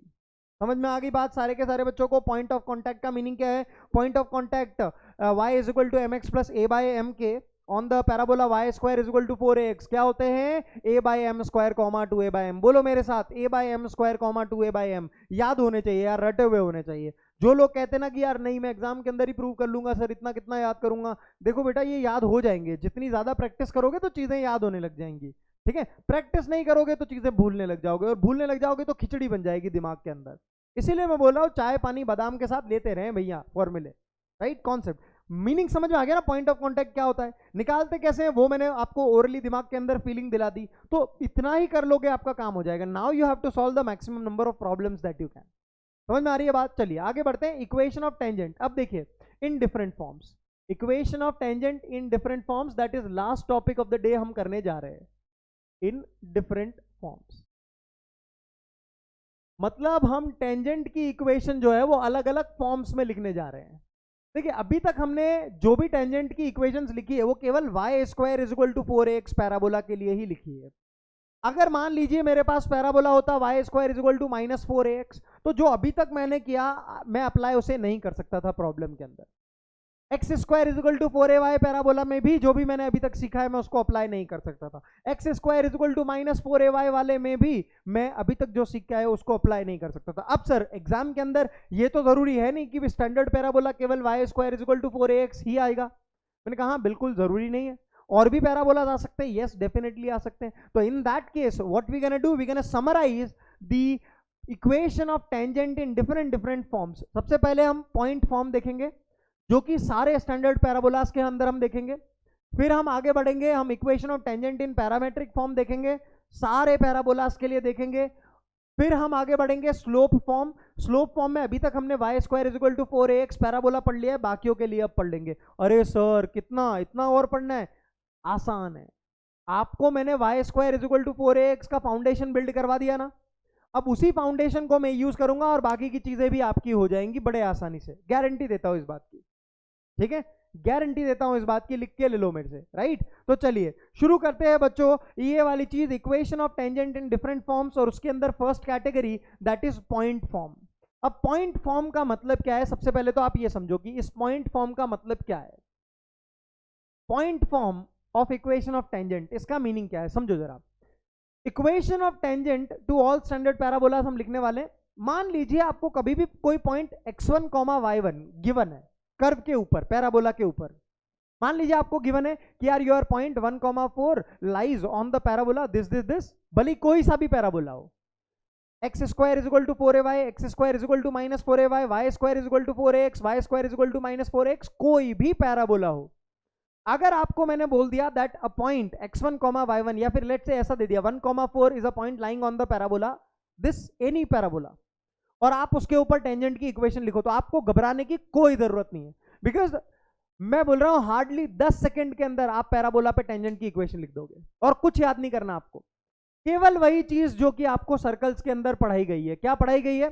सबसे पहले तो ये चीज समझिएगा कि अगर आपको कोई पॉइंट पैराबोला के ऊपर दिया हुआ है x1, y1, if a point x1, y1 is given on the parabola, then use capital T is equal to 0 to write down the equation of tangent. Capital T, recall करो capital T क्या था sir? capital T लिखने के लिए x square को replace करते हैं x into x1 से, y स्क्वायर को रिप्लेस करते हैं y इंटू y1 से, x को रिप्लेस करते हैं x प्लस x1 बाई 2 से, हर y को रिप्लेस करते हैं y प्लस y1 बाई 2 से, x इंटू y को रिप्लेस करते हैं x into y1 plus y into x1 upon 2 से। याद आ रही है ये चीज?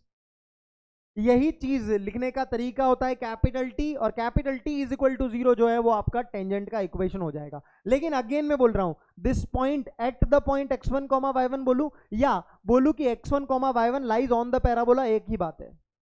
Eight the point x1, y1 बोलूं तो कहने का मतलब यही है कि आपका पैराबोला x1, आपका पैराबोला के ऊपर x1, y1 लाई करता है eight the point x1, y1, या मैं बोलूं कि your point is lying on the parabola, तो भी एक ही बात है। कहने का मतलब ये है कि जब भी कभी मैं यहां पे लिख भी देता हूं, जब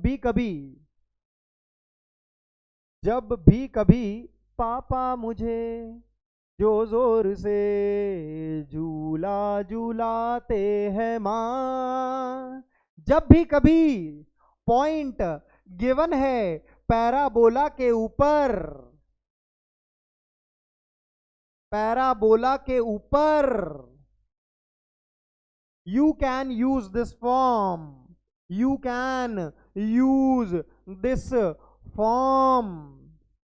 to write equation of tangent।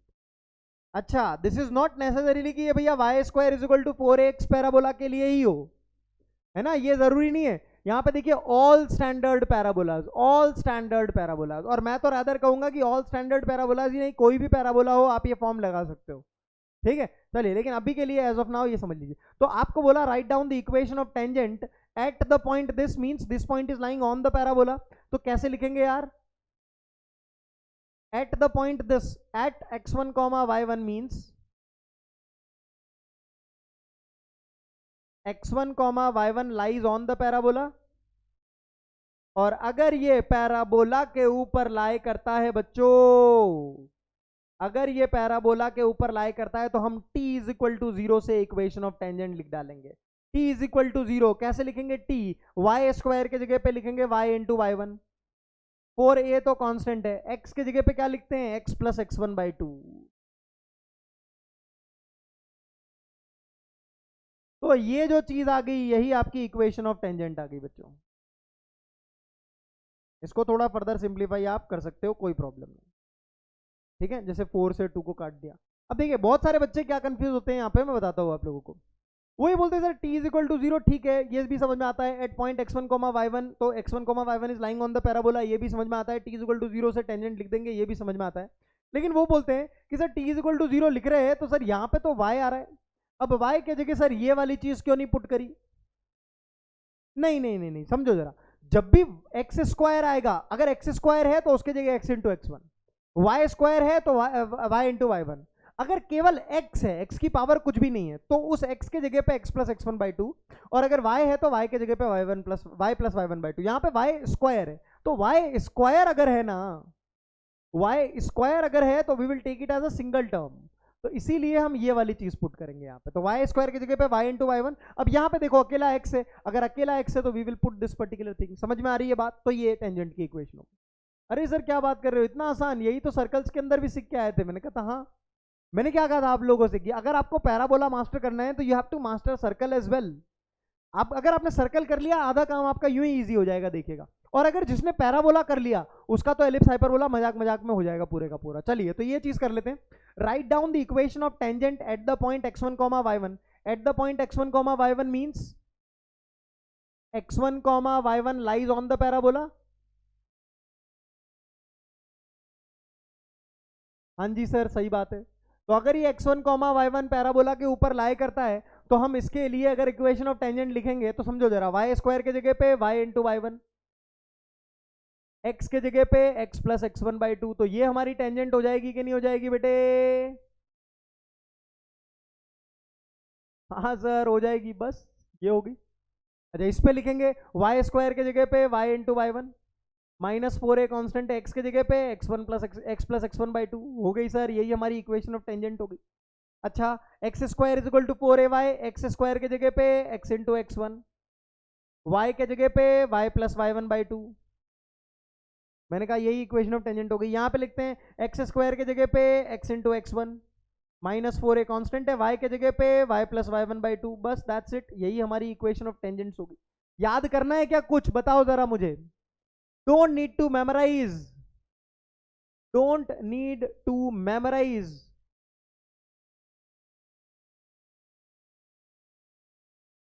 It means x1, y lies on the parabola. Therefore, t is equal to 0 will give equation of tangent. हाँ या ना? क्लियर है सारे के सारे बच्चों को? किसी को किसी प्रकार का कोई डाउट है तो मुझे बताना है यार जरा। क्लियर? चलिए एक क्वेश्चन करते हैं। मान लीजिए कि अगर आप लोगों को ये पैराबोला दे दिया गया x square is equal to 16y, और हमें टेंजेंट की इक्वेशन, ये this is obviously not y square is equal to 4ax, ऐसा तो नहीं है, ठीक है। 4,1 पर हमें लिखना है क्या? हमें लिखना है 4,1 पर टेंजेंट। तो 4,1 लाइज ऑन द पैराबोला, और वैसे भी एट लिखा हुआ है तो समझ ही जाना चाहिए। 4,1 lies on the parabola x square is equal to 16y. Therefore, t is equal to 0 will give equation of tangent, हाँ या ना?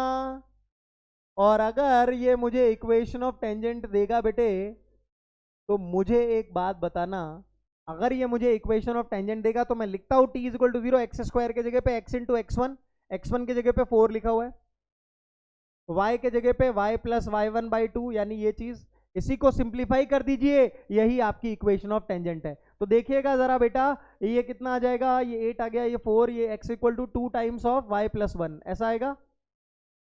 यस, और इसी को सिंप्लीफाई करेंगे तो ये आ जाएगा 2y minus x plus 1 is equal to 0। ये आपका आंसर हो गया। आसान है कि नहीं है सारे के सारे बच्चे? किसी प्रकार की कोई चीज जो आपको इसके अंदर मुश्किल लग रही है तो feel free to reach out to me. मुझे नहीं लगता है कि कोई भी चीज आपको मुश्किल लग रही होगी। क्लियर है ये सारे के सारे बच्चों को? चलिए आगे बढ़ते हैं। दूसरा, equation of tangent in parametric form. जो हम टॉपिक पढ़ रहे हैं equation of tangents in different form, उसमें फर्स्ट फॉर्म हमने देखा स्लोप फॉर्म। कुछ भी मुश्किल है क्या भैया उसके अंदर? स्लोप फॉर्म के अंदर बताओ जरा मुझे। नहीं सॉरी, पॉइंट फॉर्म, सॉरी, सबसे पहला फॉर्म हमने देखा पॉइंट फॉर्म। पॉइंट फॉर्म के अंदर t इज इक्वल टू 0 लिखो भैया, धड़ल्ले से काम खत्म। समझ में आती है बात? दूसरी फॉर्म हम पढ़ने जा रहे हैं पैरामेट्रिक फॉर्म। Parametric form. अब पैरामेट्रिक फॉर्म में लिखेंगे सारे के सारे स्टैंडर्ड फॉर्मूलाज। सबसे पहले तो मुझे एक बात बताओ, रिकॉल करो, मैंने पिछली क्लास के अंदर आपको बताया था y square is equal to 4x parabola के लिए पैरामेट्रिक कोऑर्डिनेट्स 80 स्क्वायर, 280 होते हैं। Y square is equal to -4ax के लिए मैंने क्या बताया था कि x का वैल्यू जो है वो यहाँ पे नेगेटिव होना चाहिए, बस, क्योंकि राइट हैंड साइड तभी पॉजिटिव होगी जब x का वैल्यू नेगेटिव होगा, क्योंकि a तो पॉजिटिव होता है। तो बस यहाँ पे -80 स्क्वायर, बाकी तो y का वैल्यू सेम ही आना चाहिए, तो ये हो गया, इसके हिसाब से ये लिख दिया।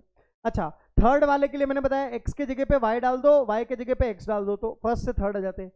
x के जगह पे y डाल दो और y के जगह पे x डाल दो, तो देखो पहले से तीसरा आ जाता है। तो यहाँ पे भी उल्टा कर दो इनको, x के जगह पे y डाल दो, y के जगह पे x डाल दो।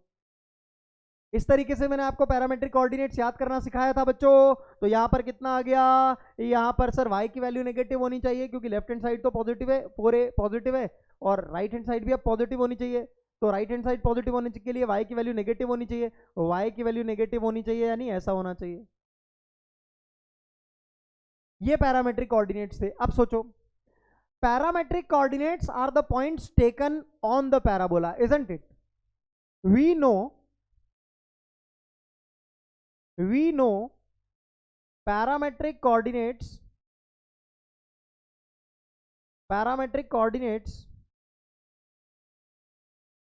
are the points taken on the parabola, हाँ या ना बेटा? और अगर ये पैराबोला के ऊपर पॉइंट है, therefore t is equal to 0 gives what? Equation of tangent और नॉट? बताओ जरा मुझे।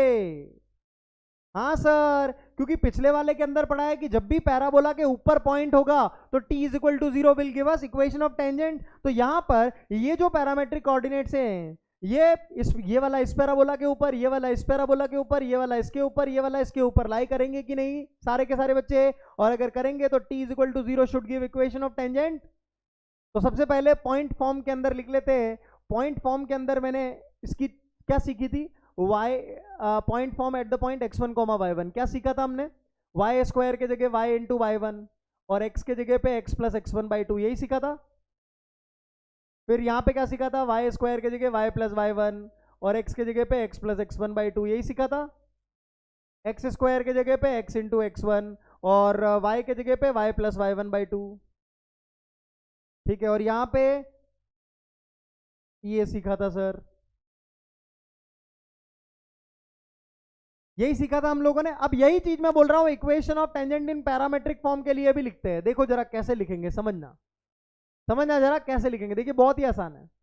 अब यहां पे अगर मेरा पॉइंट x1, y1 है तो पैरामेट्रिक कोऑर्डिनेट्स के लिए वो 80 स्क्वायर, 280 या -80 स्क्वायर, 280 या 280, 80 स्क्वायर या 280, -80 स्क्वायर, ऐसा है। तो मैंने कहा यार यहाँ पे x1, y1 की जगह 80 स्क्वायर, 280 डाल दो। अगर आप यहाँ पे y1 के जगह 280 डाल दोगे और x के जगह पे, x1 के जगह पे आप 80 स्क्वायर डाल दोगे, तो ये जो इक्वेशन आ गई यही आपकी पैरामेट्रिक फॉर्म की इक्वेशन आ गई। भाई x1, y1 की इक्वेशन आप लोगों ने x1, y1 के ऊपर टेंजेंट लिखना सीखा था। अगर x1 के जगह आपने 80 स्क्वायर और y1 के जगह पे 280 डाल दिया तो आपकी पैरामेट्रिक फॉर्म ही आ गई सीधे। यहाँ पे भी, यहाँ पे x1 की जगह क्या डालेंगे? -80 स्क्वायर और y1 की जगह पे क्या डालेंगे? 280, because this is the point lying on the parabola. तो x1, y1 को उसके साथ कंपेयर कर लिया। x1 का वैल्यू -80 स्क्वायर, y1 का वैल्यू 280। मैंने कहा पुट कर दो, y1 का वैल्यू 280 और ये हो गया x -80 स्क्वायर बाई 2। ये आपकी टेंजेंट की इक्वेशन हो गई पैरामेट्रिक फॉर्म के अंदर। इस पे देखते हैं x1 के जगह पे कितना आ गया? 280 और y1 के जगह पे कितना आ गया? सर y1 के जगह पे आ गया 80 स्क्वायर। ये आपकी इक्वेशन ऑफ टेंजेंट हो गई। और यहाँ पे देखे तो x इंटू, ये x1 नहीं होगा, x होगा, ठीक है। और यहाँ पे अगर मैं देखूं तो सर x1 के जगह पे 280 और y1 के जगह पे सर -80 स्क्वायर। बस याद करने हैं क्या? मुझे बताओ यार, do you need to remember these? Do you need to remember these? इसको याद करने की जरूरत है क्या? आई डोंट थिंक आप लोगों को ये चीज याद करने की जरूरत है। समझ में आ गई बात आप लोगों को? अगर आप लोगों को t इक्वल टू 0 लिखना आता है तो आप x1 y1 पे भी लिख सकते हो और 80 स्क्वायर 280 पे भी लिख सकते हो। इस पैराबोला के लिए आप -80 स्क्वायर 280 पे लिख सकते हो। इस पैराबोला के लिए आप 280 80 स्क्वायर के लिए लिख सकते हो। इस पैराबोला के लिए आप 280 -80 स्क्वायर के लिए लिख सकते हो। हाँ या ना एवरीवन? एक एग्जांपल करते हैं, देखिएगा जरा सारे के सारे बच्चे।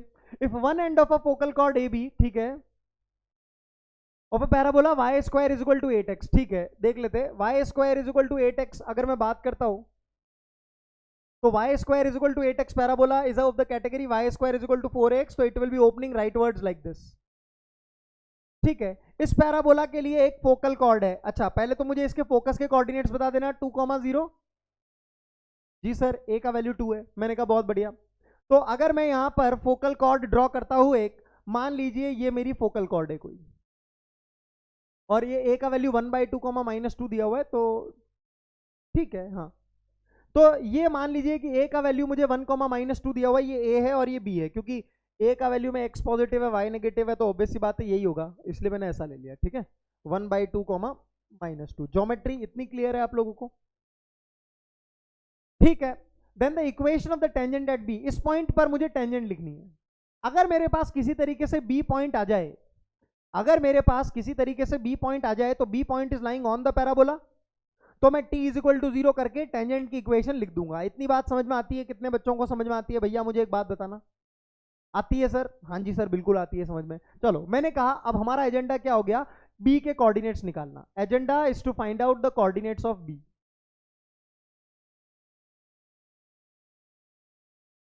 कैसे निकालेंगे यार? फोकल कॉर्ड है, क्या समझे उससे?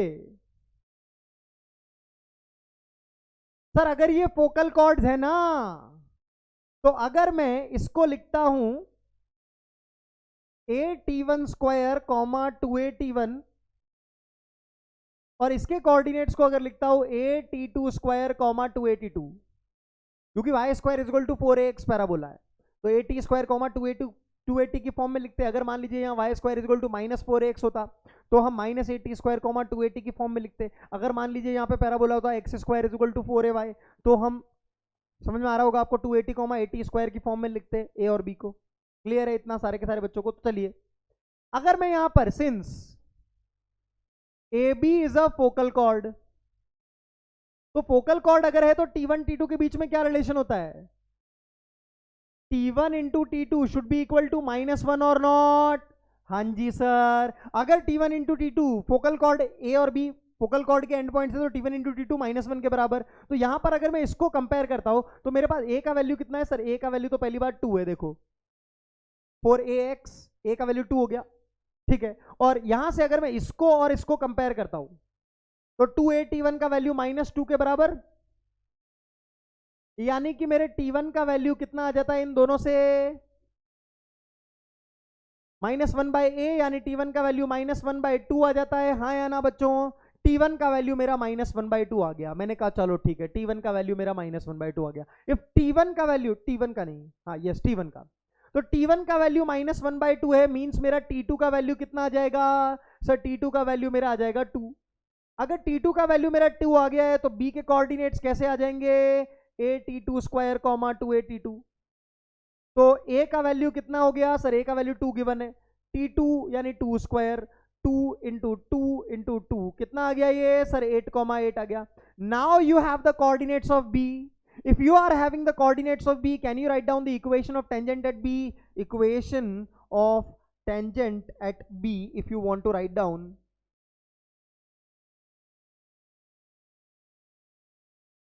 Equation of tangent at B, if you want to write down. तो ये क्या हो जाएगा बेटा?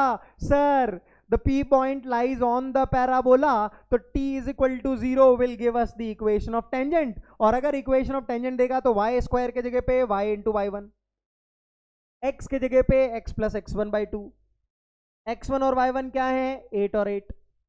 आंसर आ गया नहीं आ गया सारे के सारे बच्चे? तो y is equal to 1/2x plus 4, this is the equation of tangent. समझ में आ गया बात सारे के सारे बच्चों को? मजेदार क्वेश्चन लगा कि नहीं लगा? आपसे हुआ कि नहीं हुआ? चमका कि नहीं चमका? क्योंकि ये है जेईई मेंस का रीसेंट ईयर का प्रॉब्लम।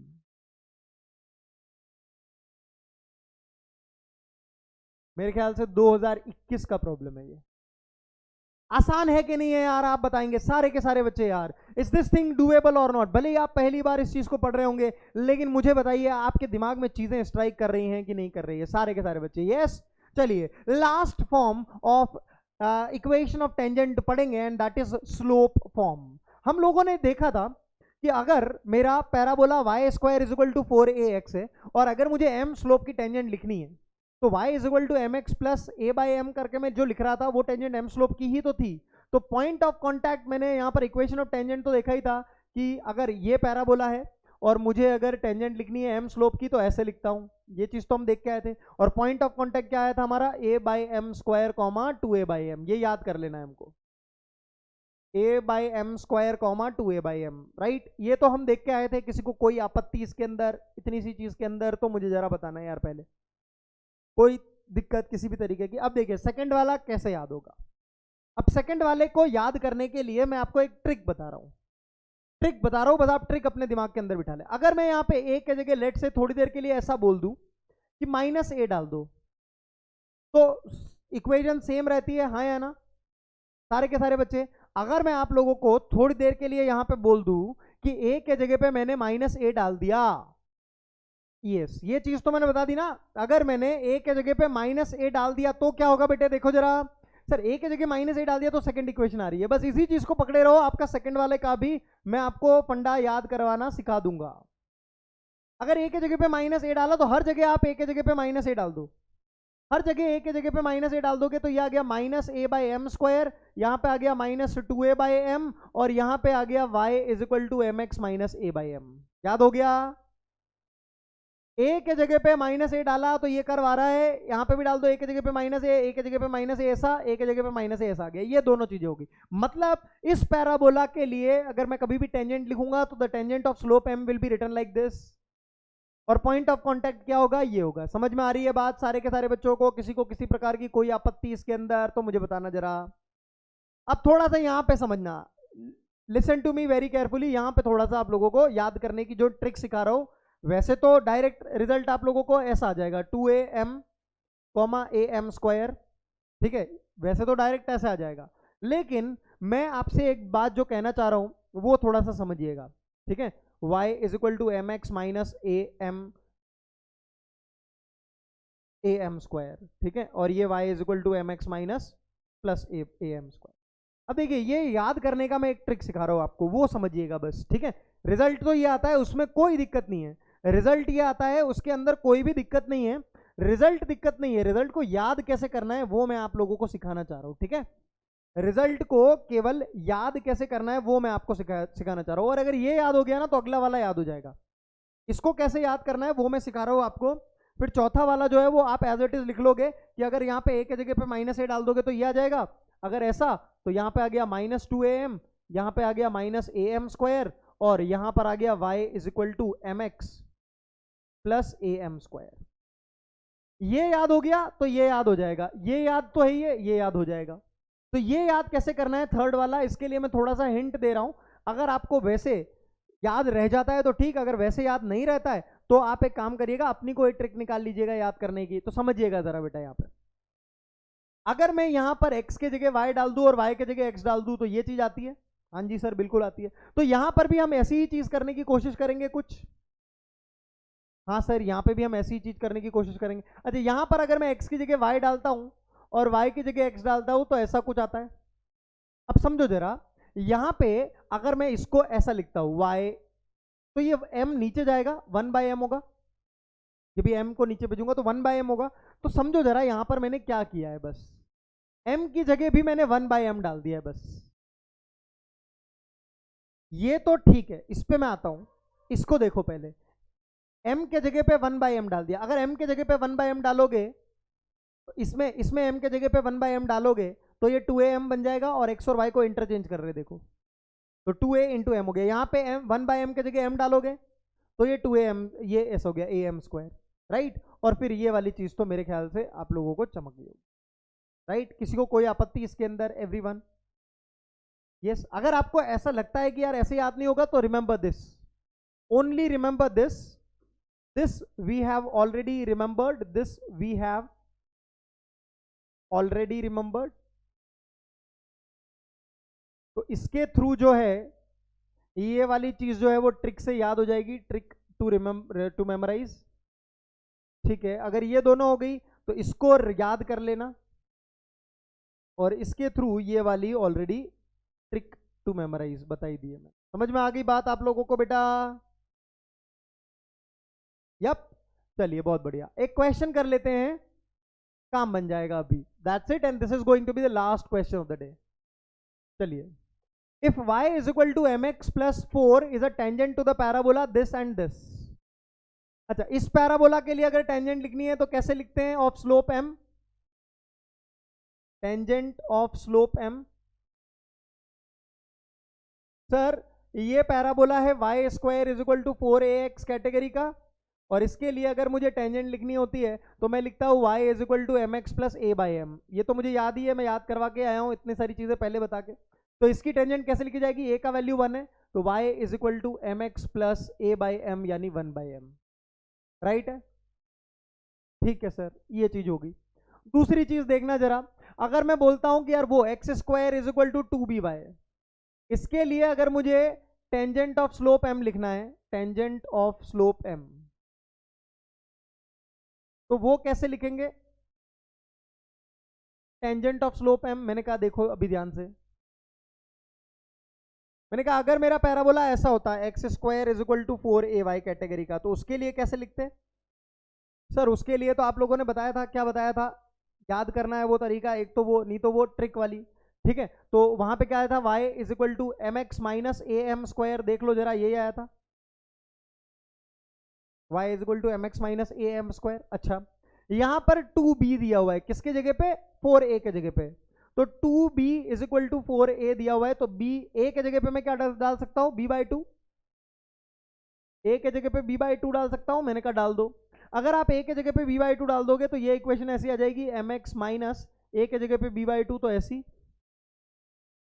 सारे के सारे बच्चे, अब देखो मुझे बोल रहा है क्वेश्चन, क्या मुझे क्वेश्चन ये बोल रहा है कि ये जो y is equal to mx plus 4 है, ये टेंजेंट है इसके लिए भी और इसके लिए भी, तो b की वैल्यू क्या होनी चाहिए? मैंने कहा ठीक है यार, अगर ऐसी बात है कि ये लाइन इस पे भी टेंजेंट है और ये लाइन इस पे भी टेंजेंट है, तो इस पैराबोला के लिए तो मेरी टेंजेंट ऐसी आती है, इसी को मैं कंपेयर करूं अगर y is equal to mx plus 4 के साथ, तो मेरी ये वाली 1 बाई m की वैल्यू 4 के इक्वल होनी चाहिए कि नहीं? यानी m का वैल्यू मेरा 1 बाई 4 आना चाहिए कि नहीं? बताएंगे सारे के सारे बच्चे, क्योंकि m तो सेम है दोनों में, y is equal to mx, y is equal to mx same है। अब ये भी टेंजेंट है और ये भी टेंजेंट है, तो 1 बाई m का वैल्यू 4 के इक्वल होना चाहिए, यानी m का वैल्यू 1 बाई 4 आना चाहिए कि नहीं? अच्छा, सिमिलरली अगर मेरा m का वैल्यू 1 बाई 4 आ चुका है, तो ये जो इक्वेशन है मेरी, ये ऐसी बन गई 1 by 4x, 1 by 4x minus b by 2 into 1 by 16, और ये वाली वैल्यू और वो जो टेंजेंट है y is equal to mx plus 4, ये दोनों की दोनों सेम होनी चाहिए कि नहीं? और m की जगह मेरे पास ऑलरेडी आ चुका है कितना? 1 बाई 4। तो मैं अगर बोलूं तो ये कांस्टेंट टर्म्स भी मेरे इक्वल होने चाहिए कि नहीं? यानी क्या मेरी minus b by 2 into 1 by 16 की वैल्यू 4 के इक्वल होनी चाहिए कि नहीं? और अगर ये, तो मेरी b की वैल्यू कितनी आ जाएगी बेटा? देखो जरा, 32 इंटू 4 बोले तो आई थिंक 128 माइनस 128। हाँ या ना? देखेंगे जरा सारे के सारे बच्चे, देखो ये पैराबोला के लिए tangent is written like this, ये पैराबोला के लिए the tangent will be written like this. दोनों पैराबोला के लिए y is equal to mx plus 4 is the tangent, तो mx प्लस 4 और ये दोनों चीज सेम होनी चाहिए, बिकॉज स्लोप तो सेम ही है m। तो 1 बाई m का वैल्यू 4 के इक्वल करवाया, तो m का वैल्यू 1 बाई 4 आ गया। मैंने कहा इस पैराबोला के लिए भी y is equal to mx plus 4 एक टेंजेंट होगी, दोनों के लिए स्लोप तो सेम ही है, तो 4 का value minus b by 2 m square के भी इक्वल होना चाहिए। तो ये करवा दिया, b का वैल्यू कितना आ गया? माइनस 128 आ गया। And let me tell you one thing over here, that this is the recent year JEE mains problem, recent year का। समझ में आई नहीं आई यार बात सारे बच्चों को? किसी को कोई आपत्ति इसके अंदर तो मुझे बताइएगा। ये चीज मैं आज डिस्कस करना चाहता था, but I will discuss this in the next class now.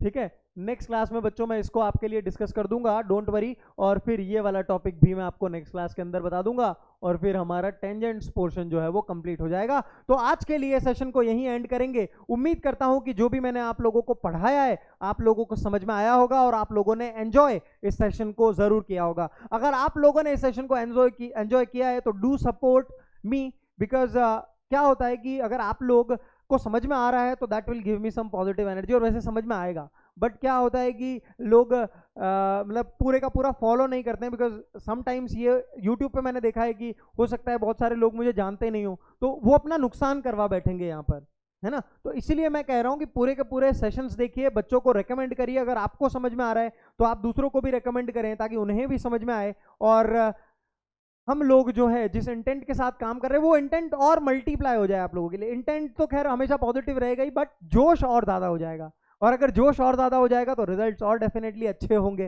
Right. तो इसके लिए do share among your friends. If you are getting benefited, others should also, because Raftar batch we guys are doing for you guys absolutely free, and we want you to nail this examination at any cost.